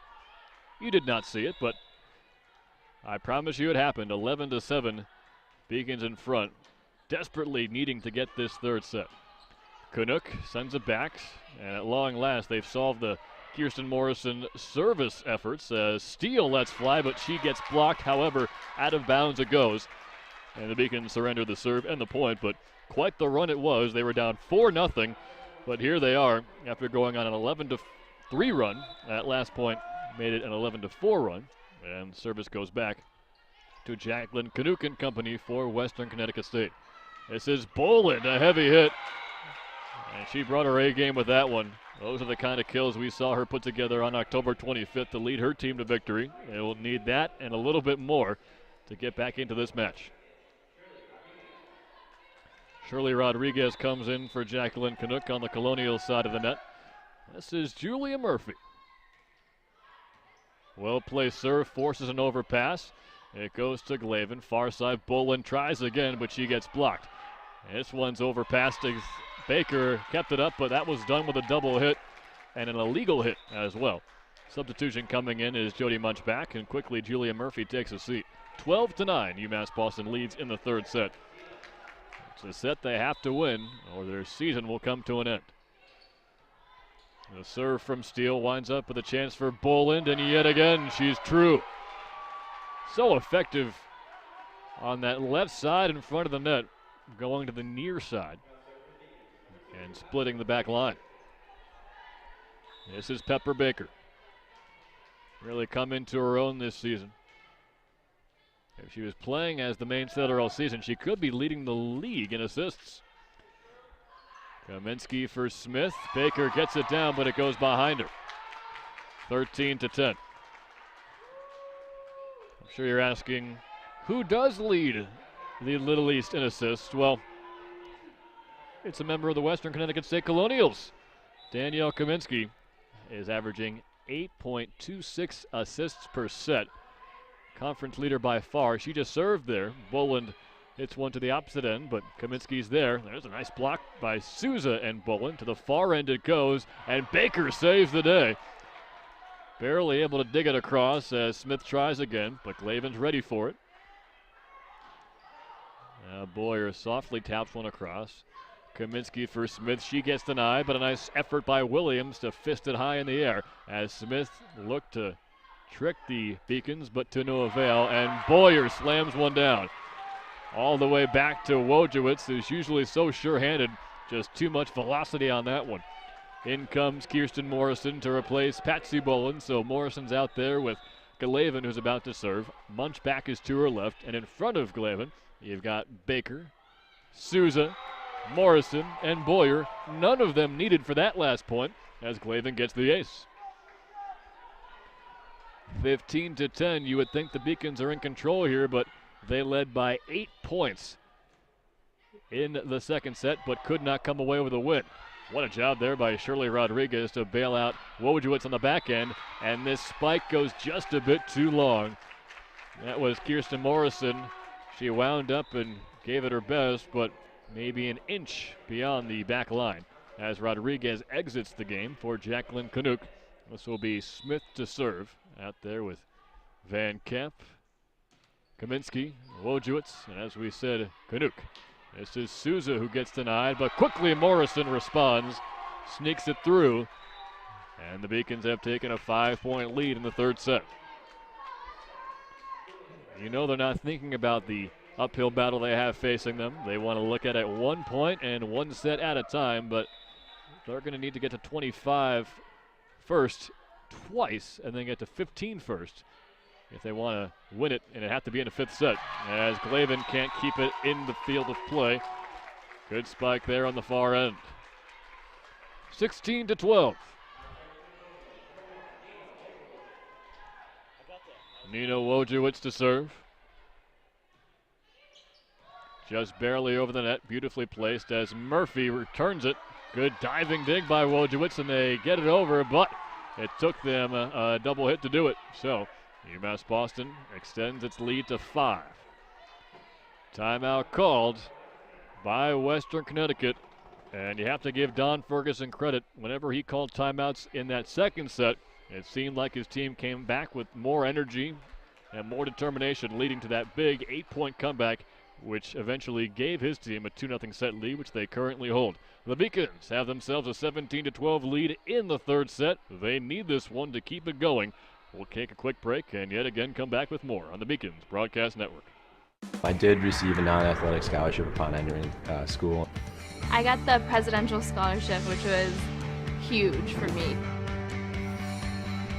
I think there's more opportunities for academic scholarships in Division III. I did receive academic scholarships. Just being involved on campus, being a leader, all those things combined kind of get me recognized. It's a great experience for me.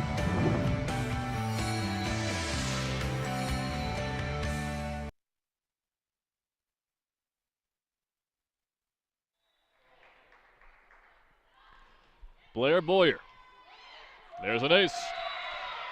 Good response from the Beacons off of the timeout as we're back live on the campus of UMass Boston. Tyler Murray with you live. The men making this broadcast possible. Directors Carl Poss, Jose Pena, and cameramen Ryan Augustine, Kyle Thibodeau, and Jason Trolish. The best in Division III, for my money anyway. As this one comes near side, knocked down in front by Canuck, and a response there at the middle. The Beacons able to take advantage and quickly extend their lead 19-12.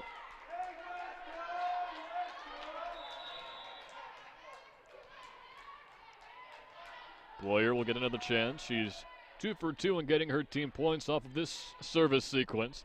Kaminsky goes to Canuck, who didn't get the best bit of it. It goes to Baker, and the point will go to Western Connecticut.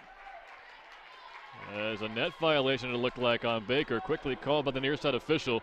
The far side referee actually pointed toward the Beacon side to give them the point, but he was too far away to see the infraction.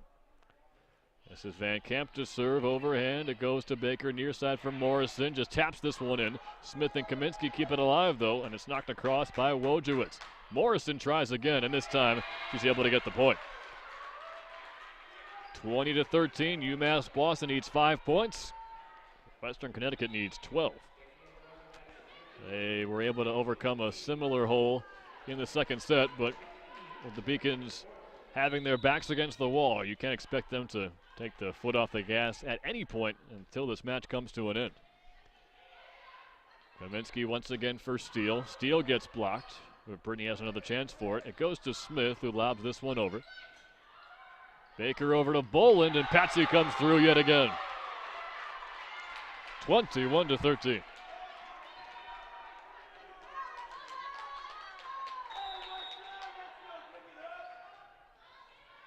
Morrison has been tremendous serving in this third set. Gets an overpass. Murphy off the net, off of a fist. Has to go over from Smith. She gets it there nicely. They're out of position, though. Can the Beacons hurry? Nope, they cannot.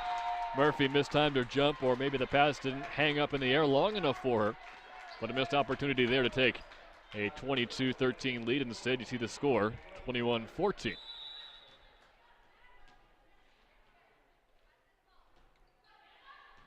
Canuck to serve. Nice job by Kemp. Goes right back to Canuck. Now this is Brittany Steele, and she lays down the hammer. One of the more impressive parts about the Colonials' efforts thus far, Brittany Steele has been good, but not as dominant as what we saw on October 25th when she had a game-high 17 kills and converted on 40% of her kill attempts. At the middle, this is Cords going towards Smith, who lays one down, but it's handled by Boyer. Boland keeps her feet planted and just gets it across. Kaminsky for Steele, and Brittany goes a bit wide. Beacons get the point, 22-15. Substitution coming in, getting some defense up front. It's Bree Souza in to replace Brianna Kemp. As Julia Murphy takes over the serve, it'll be Shirley Rodriguez into the game for the Colonials, while Jacqueline Canuck takes a seat. Murphy pounds the ball at her feet, taking her time as usual. Sends this one off the net, handled somehow by Cords. It goes near side for Smith, who gets blocked. Funky ricochet. This one goes out of bounds for UMass Boston. They get the point, and they're too shy of getting their first set victory.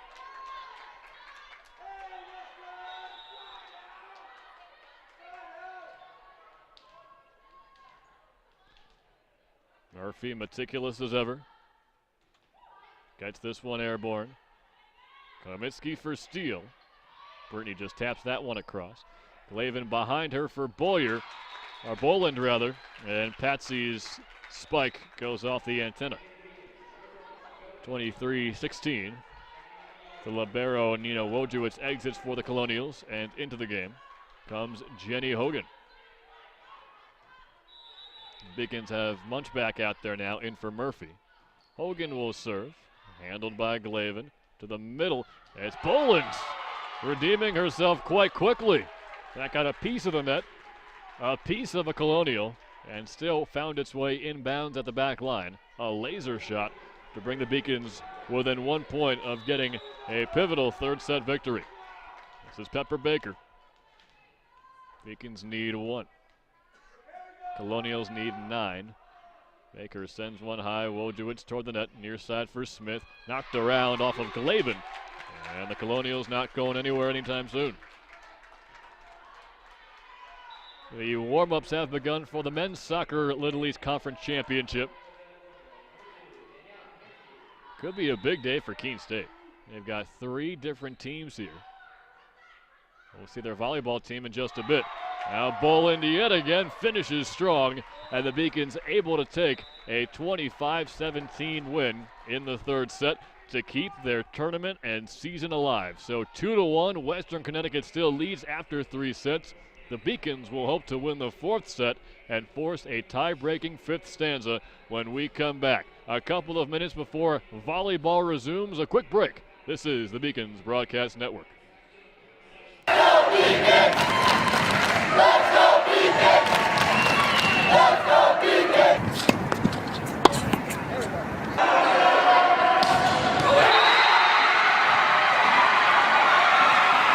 Come on, Jake! As usual, she wins it. A chance in front. Her shot is in the net. Crystal laid it. Yet another goal. Please make a gift to the Beacon Athletic Fund today. We want you on our team.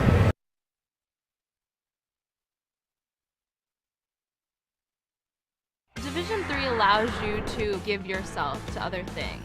Having that free time allows me to pursue the things that I want to pursue. Division III athletics affords students the opportunity to, engage in the other interests in their campus and in their lives outside of that sport. It allows you to just be able to do everything you want to do. I wouldn't change it for the world.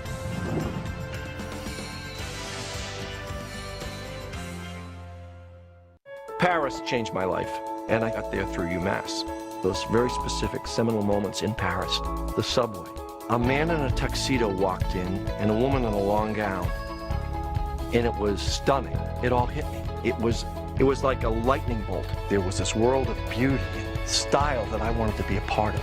That was the beginning of the journey. And that all came through the University of Massachusetts. And that was really a key moment for me. That's one of those moments you never forget.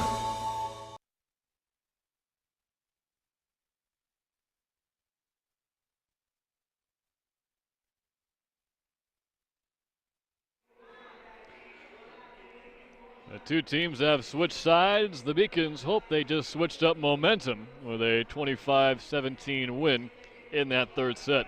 The first 2 sets won by the Colonials by the same score, 25-23.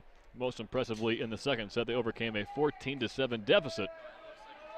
And the Colonials hoping to close out this semifinal match with a win here in set 4.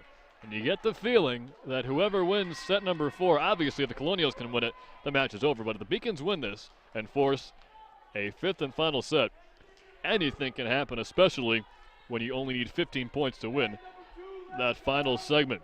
Couple of stats for you here from the first 3 sets as Kaminsky will serve to start things off. She's got a game-high 33 assists so far. No aces yet as this one goes to Munchback. Pepper Baker at the net for Souza, who deflects that one wide. Did not make contact with a Western Connecticut player up front. So 1-0, Colonials have the lead. In terms of offense, Patsy Boland has 12 kills to lead the Beacons.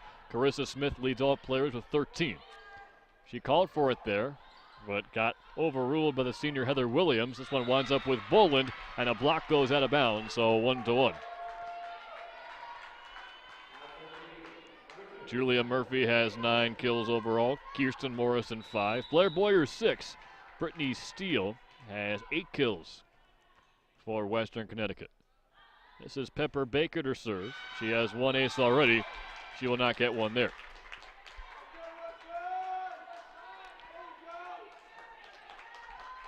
Overall team breakdown. 63% efficiency for UMass Boston on their kill attempts. Western Connecticut 61% as this one gently crosses the net, and a whistle blows here. A double hit called by the far side official against Western Connecticut. So the Beacons able to tie things up, and I can tell you that head coach Don Ferguson did not like that call against his Western Connecticut squad. Still asking his assistant coaches what the call was for there. Double hit was the signal though from the officials. as this one stuck across by Williams. Here's Blair Boyer, a little bit too far. They're calling for a deflection, though, and they'll get it. UMass Boston gets the call. They take a 3-2 lead. Well, Boyer continues her efficiency.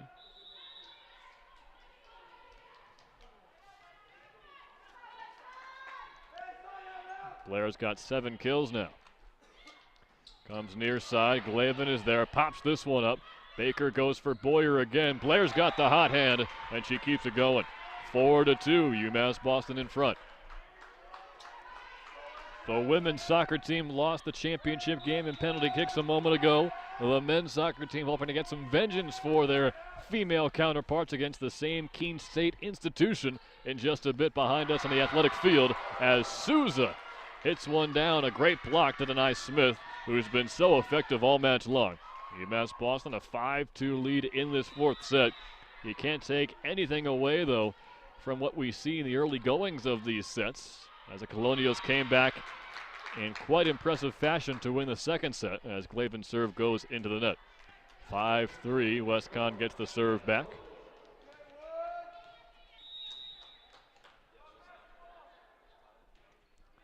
This is Wojciewicz. From libero to libero it goes. Souza knocks one in, but it's somehow kept up ping-pong style as Boyer tries to hammer it home more aggressively, but no chance that time. Diving dig from Munchback. Overpass, though, and Steele takes advantage. Good effort there from Jody, but a little bit too far. Here's Wojciewicz once again. It's a 1-point set. Again, if Western Connecticut wins this set, gets to 25 points first, they win the match. They'll go to the championship match tomorrow at 12 o'clock against either Keene State or Eastern Connecticut. And there's Blair Boyer once again. Substitution as Munchback and Souza leave the game in favor of Murphy and Brianna Kemp. They're out there with Boyer, Baker, Glavin, and Morrison. The libero, Wojciewicz, handles it far side. It's Canuck. Glavin pops it up. Good control there as Boyer looked for another kill but couldn't get it. Steele sneaks it across. Nice job to get down low by Kemp and keep it going. Boyer gets denied. This long ball goes all the way to the far end and on the line. Close call, but the officials right on top of it. 6-5 the score now.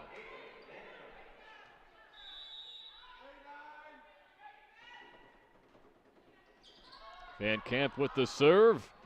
Glavin nearly passed to nobody, but it'll be a point for Western Connecticut anyway. That one wound up out of bounds on the initial hit. Hit the antenna, it looked like.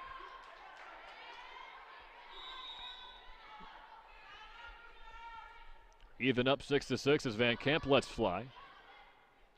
Glavin, Baker, now Boyer. Comes back, Glavin lunges for it but can't get there. Now Boyer's had a ton of hard hits, finding some open space, but that time, Carissa Smith was there.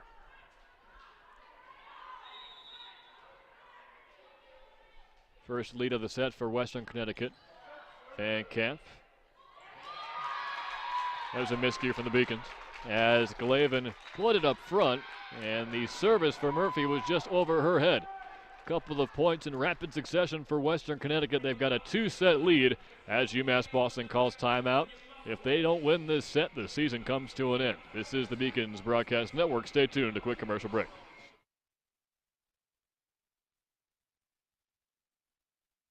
The University of Massachusetts Boston, with its scenic oceanfront campus, easily accessible to downtown Boston, is recognized as a model of excellence for urban public universities. 16 NCAA Division III sports are part of the more than 100 student organizations that create an engaging campus life in America's biggest and best college town.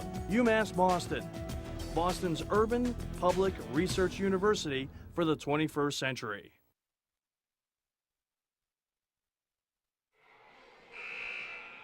Back live in Boston, Tyler Murray with you live on the Beacons Broadcast Network. Jose Pena, Carl Posh, Ryan Augustine, Kyle Thibodeau, and Jason Trolish making the broadcast possible today. Our producer Seth Orensky as well. This is Keeks Morrison, gets blocked, but a good job by Baker to dig it out behind her.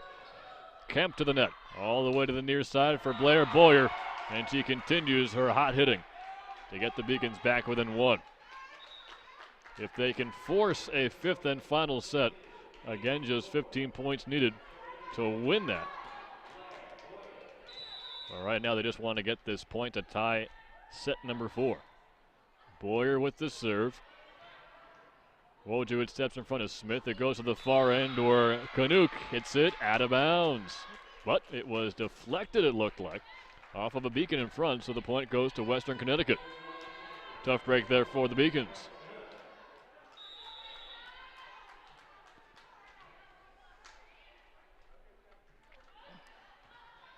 Canuck with the serve. Baker goes to Morrison, and Kirsten gets it down. Deflected, and it wound up inbounds anyway. 1 point set. Now Keeks will serve. She's out there with Brianna Kemp, Blair Boyer, Pepper Baker, Julia Murphy, and Patsy Boland. It's Rodriguez, Cords, Wojciech, Kaminsky, Smith, and Steele for the visiting Colonials. This is Brittany Steele playing catch with Morrison, who goes to the far end. Wojciech keeps it up. Rodriguez bumps for Smith, who airmails one towards Morrison. Snuck across by Baker, and she gets it down. Tied up 9-9. Now once again, Morrison's services have been tremendous for the Beacons. She had 5 aces in the first 2 sets, and that's a nifty play by the Colonials to sneak it through and regain the lead. But yes, Morrison served 15 times in the first 3 sets, wound up with 5 aces. This is Patsy Boland. Hammers it home past the net and through 2 different defenders. Subs coming in. This is Boyer for Kemp on the Beacon side of things. And Steele leaves for the Colonials in favor of Heather Williams. Julia Murphy to serve. She just missed it. Just off the top of the net, falling into Beacon territory. And they give up the lead. Now Jody Munchback returns to the court for the Beacons. Katie Cords leaves for the Colonials. The serve from Kaminsky. This is Souza who gets blocked but recovers her own rebound. Kaminsky for Van Camp. Diving effort by Boyer. Nearly knocked down on an overpass, but the Beacons recover for the time being. However, they couldn't fully recover as that one goes out of bounds.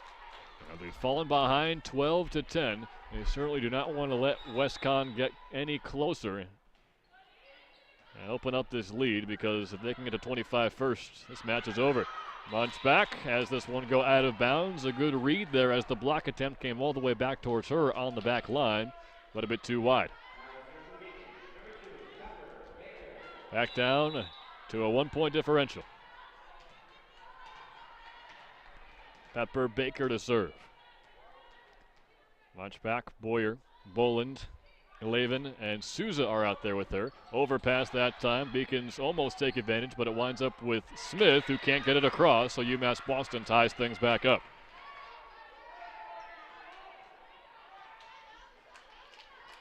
It was fair to expect 5 sets between these 2 teams as closely as they played in the regular season, but after it went to 2-0 in favor of the Colonials, you thought, well, maybe not. The Beacons got set number 3, and here they're tied up in the 4th set, but not for long. A collision there between Boyer and Glavin. Hope they're okay. They take a 1-point deficit. Mike Houlihan came out to say a little something to his team, but no timeout called. Just a substitution as Rodriguez leaves the game, and Smith has a service error. So tied back up. Lucky 13's on the board. The Beacons get the serve back as Glavin will handle it. Boland exits. Morrison enters. So Glavin, Morrison, Munchback, Boyer, Baker, and Souza. This one goes out of bounds. UMass Boston regains the lead. After the Colonials took that second set in comeback fashion, The Beacons lost the first 4 points of the third set. That could have been their last set of the season, if not for their great comeback. They were able to win it 25-17. Pretty impressive down the stretch as this one is kept alive off the top of the hand of Pepper Baker. To the far side it goes. This is Conn, and she gets the block deflected out of bounds to tie the score back up. Behind us on the Clark Athletic Center field, it's still warm-up mode for the men's soccer championship game, not yet underway, as Keene State hopes to get 2 different titles in soccer today on the campus of UMass Boston. Smith goes to the far end where it's handled by Galavin. Morrison off the noggin of Kaminsky, and it deflects towards her bench. 15-14, Beacons have the lead. I hope Kaminsky's not rattled there at all, but she's been maybe their biggest contributor so far in terms of assists. She certainly leads the league in assists. She got hit in the nose that time, and her eyes are watering a bit. Hate when that happens. Not actually crying, but water is coming out of your eyes. Never fun. It's a biological thing. And she gets a brief break and a nice round of applause from the fans down below. With that kill, the Beacons have taken a 15-14 lead. They need 10 points to force a 5th and final set. This is Kemp. Wojciech to Kaminsky now to the far end for Conn. It goes back to Wojciech. Now Smith sneaks one across. It goes to Baker. On the far end, Murphy winds up, but that's handled by Kaminsky. Good recovery from her. Now Smith all the way back for Galavin. Near side, Boyer lets fly, but it's knocked down. And it goes towards Morrison. Baker makes it a bit easier on Kirsten, but she can't get the kill. Smith hammers one down. Baker goes to Murphy, but it's kept alive by Kaminsky. Far end, it's knocked down off the hands of Murphy, who denied Smith, but the Beacons still can't convert the point. All the way to the left back corner. It's knocked into the net by Caitlin Van Camp, and the Beacons extend their lead to 2.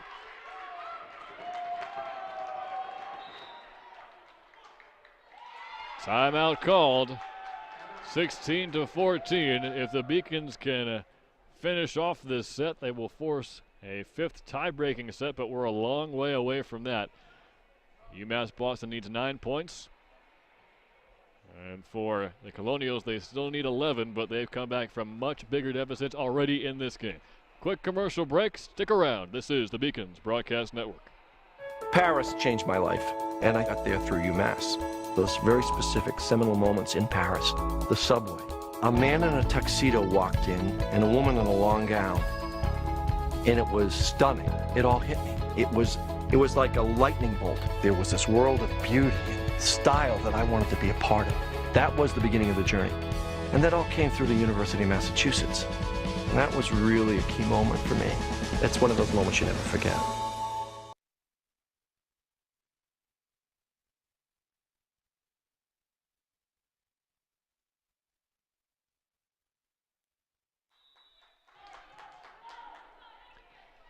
Back live in Boston, Brianna Kemp to serve. At the net it goes, there's an ace.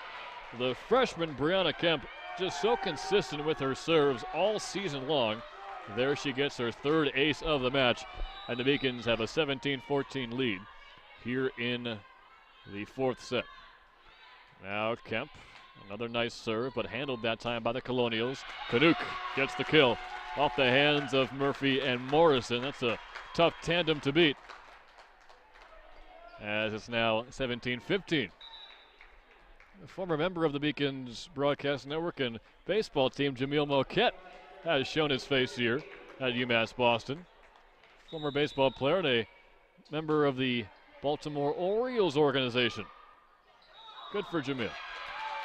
There's a whistle blown against the Beacons, a double hit.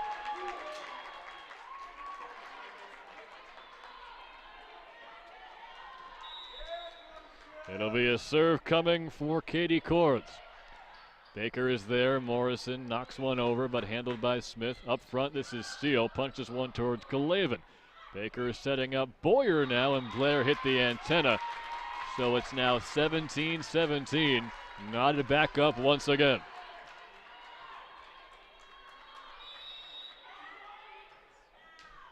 Cords on the serve, goes to the opposite end of the zone. Now Murphy winds and fires. That's a guarantee when she's got space on the back line. Murphy does not miss with that kind of opportunity. And the Beacons back up by 1. So a pretty fun day for UMass Boston. Not necessarily the current outcome, women's soccer having lost, but a lot of former athletes out here to support their teams. As Blair Boyer goes towards the back. Now this is Canuck, and she hammers one home. Between two blockers and under the arms of Boyer, that's some pretty impressive accuracy there. 18-18.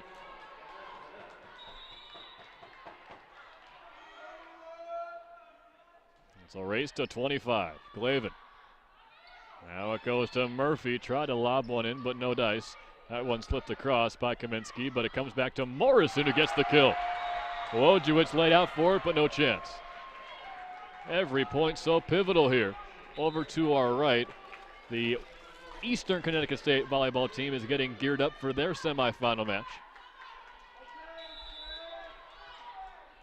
They'll be playing Keene State, who could be having themselves quite the day here in Boston if they can keep up their success.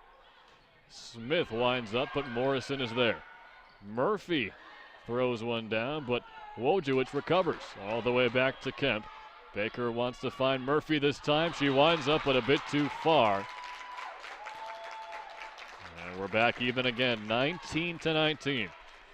It seems whenever the score has been close like this, we've seen the Colonials get the set wins. Their first two wins in the first two sets came 25-23. The Beacons ran away with the third set, 25-17. There's a block at the net. Smith will get the point for her team, though, as it goes out of bounds. And the Beacons protesting here. That's a big point. And it's going to the Colonials. Fans don't like it. I've got no opinion either way. As Boyer bumps.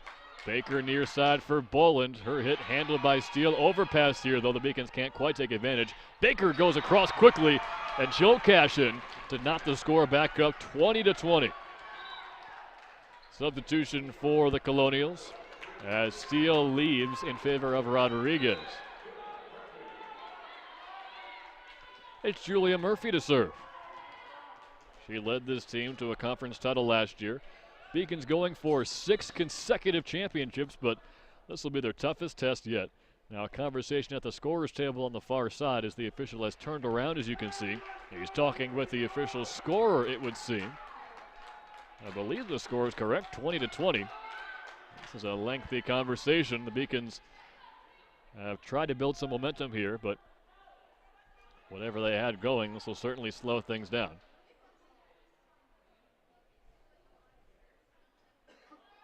And we're set for volleyball. Murphy is ready. Deflected awkwardly off of Cords' hands, but knocked over by Williams.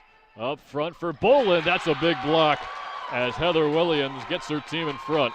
21-20. It was never going to be easy for either of these teams. The Colonials controlled out of the gate 2-0. The Beacons got a convincing third set win, but now Western Connecticut just 4 points away from the championship match. Almost an overpass. The Beacons misread it, and it's a 22-20 lead for the Colonials. This right here is about to be a big point. The Beacons realize it, and they call timeout. We'll take a deep breath and come back with what could be the final stages of this set and maybe this match if the Colonials can keep up their impressive efforts. This is the Beacons Broadcast Network. Something I discovered in myself is that if I have a goal, I can accomplish it. It's a well-rounded experience. At a Division III school, you primarily a student athlete, so the school is really shaped around you developing yourself as a complete individual. It helps a lot that you have a family with your team that can guide you.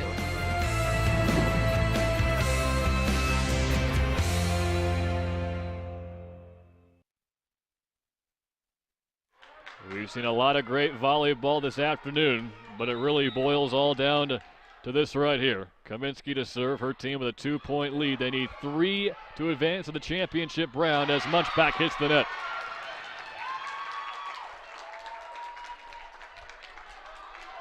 (23-20), and the Western Connecticut fans down below us can taste victory now. It certainly won't be that simple.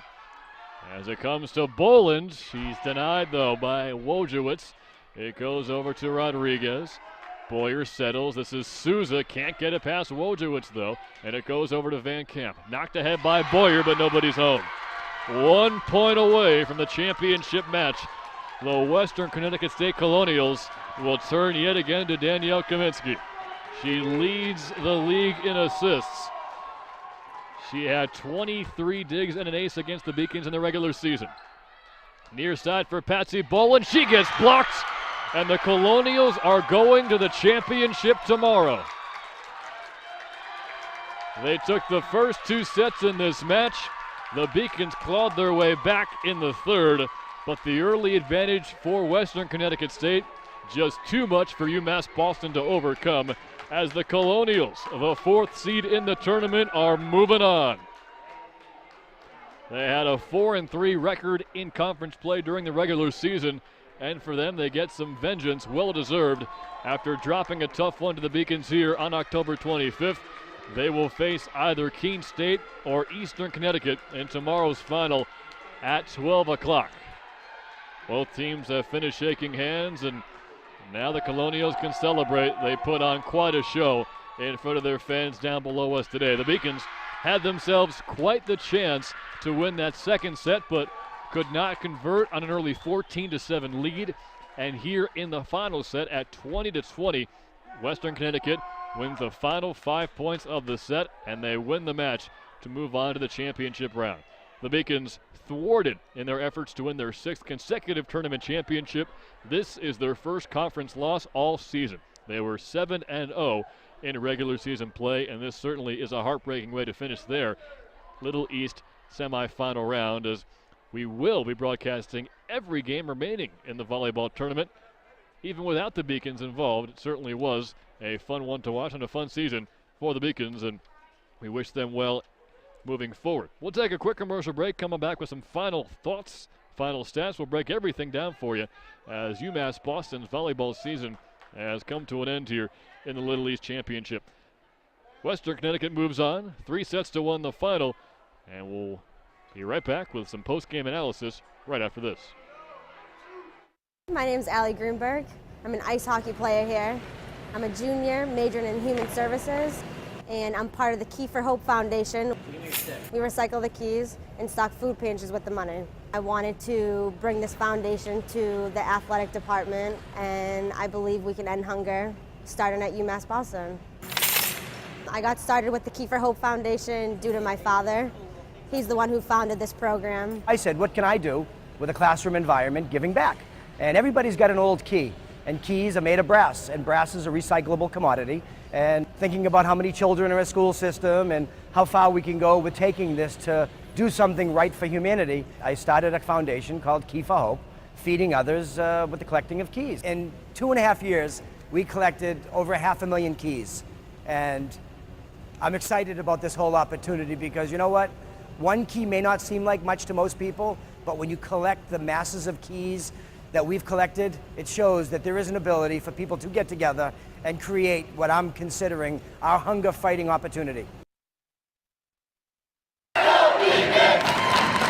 Let's go Beacons! Let's go Beacons!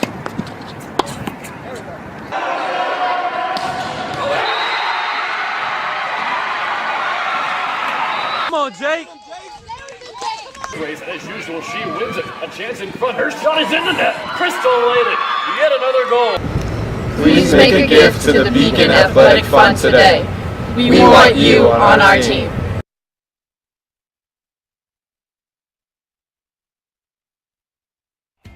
Something I discovered in myself is that if I have a goal, I can accomplish it.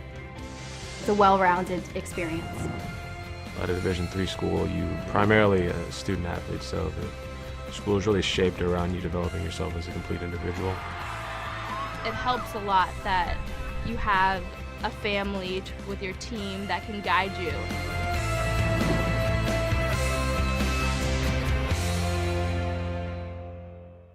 The University of Massachusetts Boston, with its scenic oceanfront campus, easily accessible to downtown Boston, is recognized as a model of excellence for urban public universities. 16 NCAA Division III sports are part of the more than 100 student organizations that create an engaging campus life in America's biggest and best college town. UMass Boston, Boston's urban public research university for the 21st century.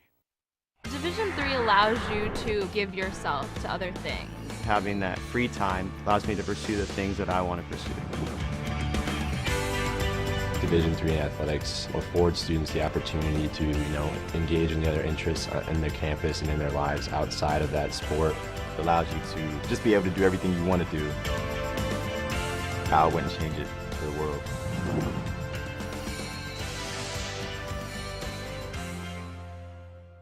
The University of Massachusetts Boston. It's just minutes from downtown, and the Princeton Review calls it one of the best values in the country. A nationally recognized institution of academic excellence and research, UMass Boston offers more than 150 undergraduate and graduate programs, 16 Division III sports, and more than 100 student organizations. To learn more about the opportunities waiting for you at UMass Boston, visit in person or online. UMass Boston, a research university with a teaching soul. Paris changed my life, and I got there through UMass. Those very specific seminal moments in Paris, the subway. A man in a tuxedo walked in, and a woman in a long gown, and it was stunning. It all hit me. It was like a lightning bolt. There was this world of beauty and style that I wanted to be a part of. That was the beginning of the journey, and that all came through the University of Massachusetts, and that was really a key moment for me. That's one of those moments you never forget. I did receive a non-athletic scholarship upon entering school. I got the presidential scholarship, which was huge for me. I think there's more opportunities for academic scholarships in Division III. I did receive academic scholarships. Just being involved on campus, being a leader, all those things combined kind of get me recognized. It's a great experience for me.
As Keene State and Eastern Connecticut warm up here in front of you on the Beacons Broadcast Network, we'll break down what we saw from the first match in today's semifinal between the Beacons and the Colonials. Quite a game we saw. It went to Western Connecticut, of course. No fifth set necessary. The Beacons' only chance was to force that tiebreaker. Very close all the way through. The only one-sided set went to the Beacons, really, 25-17. Here are your final stats. UMass Boston had more kills, but you can see the blocks made a difference for them as well, but mostly it was the consistency of assisters like Danielle Kaminsky, what she was able to do. And the Beacons made a couple of mistakes that maybe they'll want back. When it came down to it, though, 20-20 in that fourth set that wound up being the decisive set. It was 5 straight points for the Colonials, and really the Beacons gave it everything they had. But in terms of being down 2-0 in sets right off the bat against a Western Connecticut State team that had won 4 straight matches, now 5, and had a 12-1 set advantage during those matches, they were not going to let that early lead get by them. Let's check out the team leaders for today, as the Beacons were able to rely on Patsy Boland again, but just not enough support, I suppose. She had a great effort in support from Kirsten Morrison. Julia Murphy started out so strong, converting on each of her first 3 kills, but she was contained eventually by Western Connecticut. You see Elizabeth Glavin leading her team with 31 digs, but Western Connecticut was very consistent, balanced attack. You saw Wojciech do some good things on the back line. Smith and Steele always going to be a factor, and they certainly were in this game as well. Let's look ahead to what else we've got for you on the Beacons Broadcast Network. Of course, the winner of these 2 semifinals today will play each other tomorrow at noon. It will be Western Connecticut against the winner of this game we're about to bring to you in a little under 3/4 of an hour, 45 minutes away, roundabouts, until we get going for match number 2. So we'll log off in just a bit, but I want to update you on, again, the women's soccer match. The championship in the Little East Conference goes to Keene State. Upset. The number 6 seed in the conference defeats 2nd seeded UMass Boston in penalty kicks, and the men's matchup between those same 2 schools is just underway behind us on Clark Athletic Field. So we certainly recommend you check out the broadcast led by Seth Orensky elsewhere on beaconsathletics.com for the next 42 minutes anyway, until we get going for our second half of the doubleheader here on the Beacons Broadcast Network for volleyball. I want to thank everybody who helped us out today. Of course, Seth is our producer, but our directors, Carl Poss and Jose Pena, really make everything go.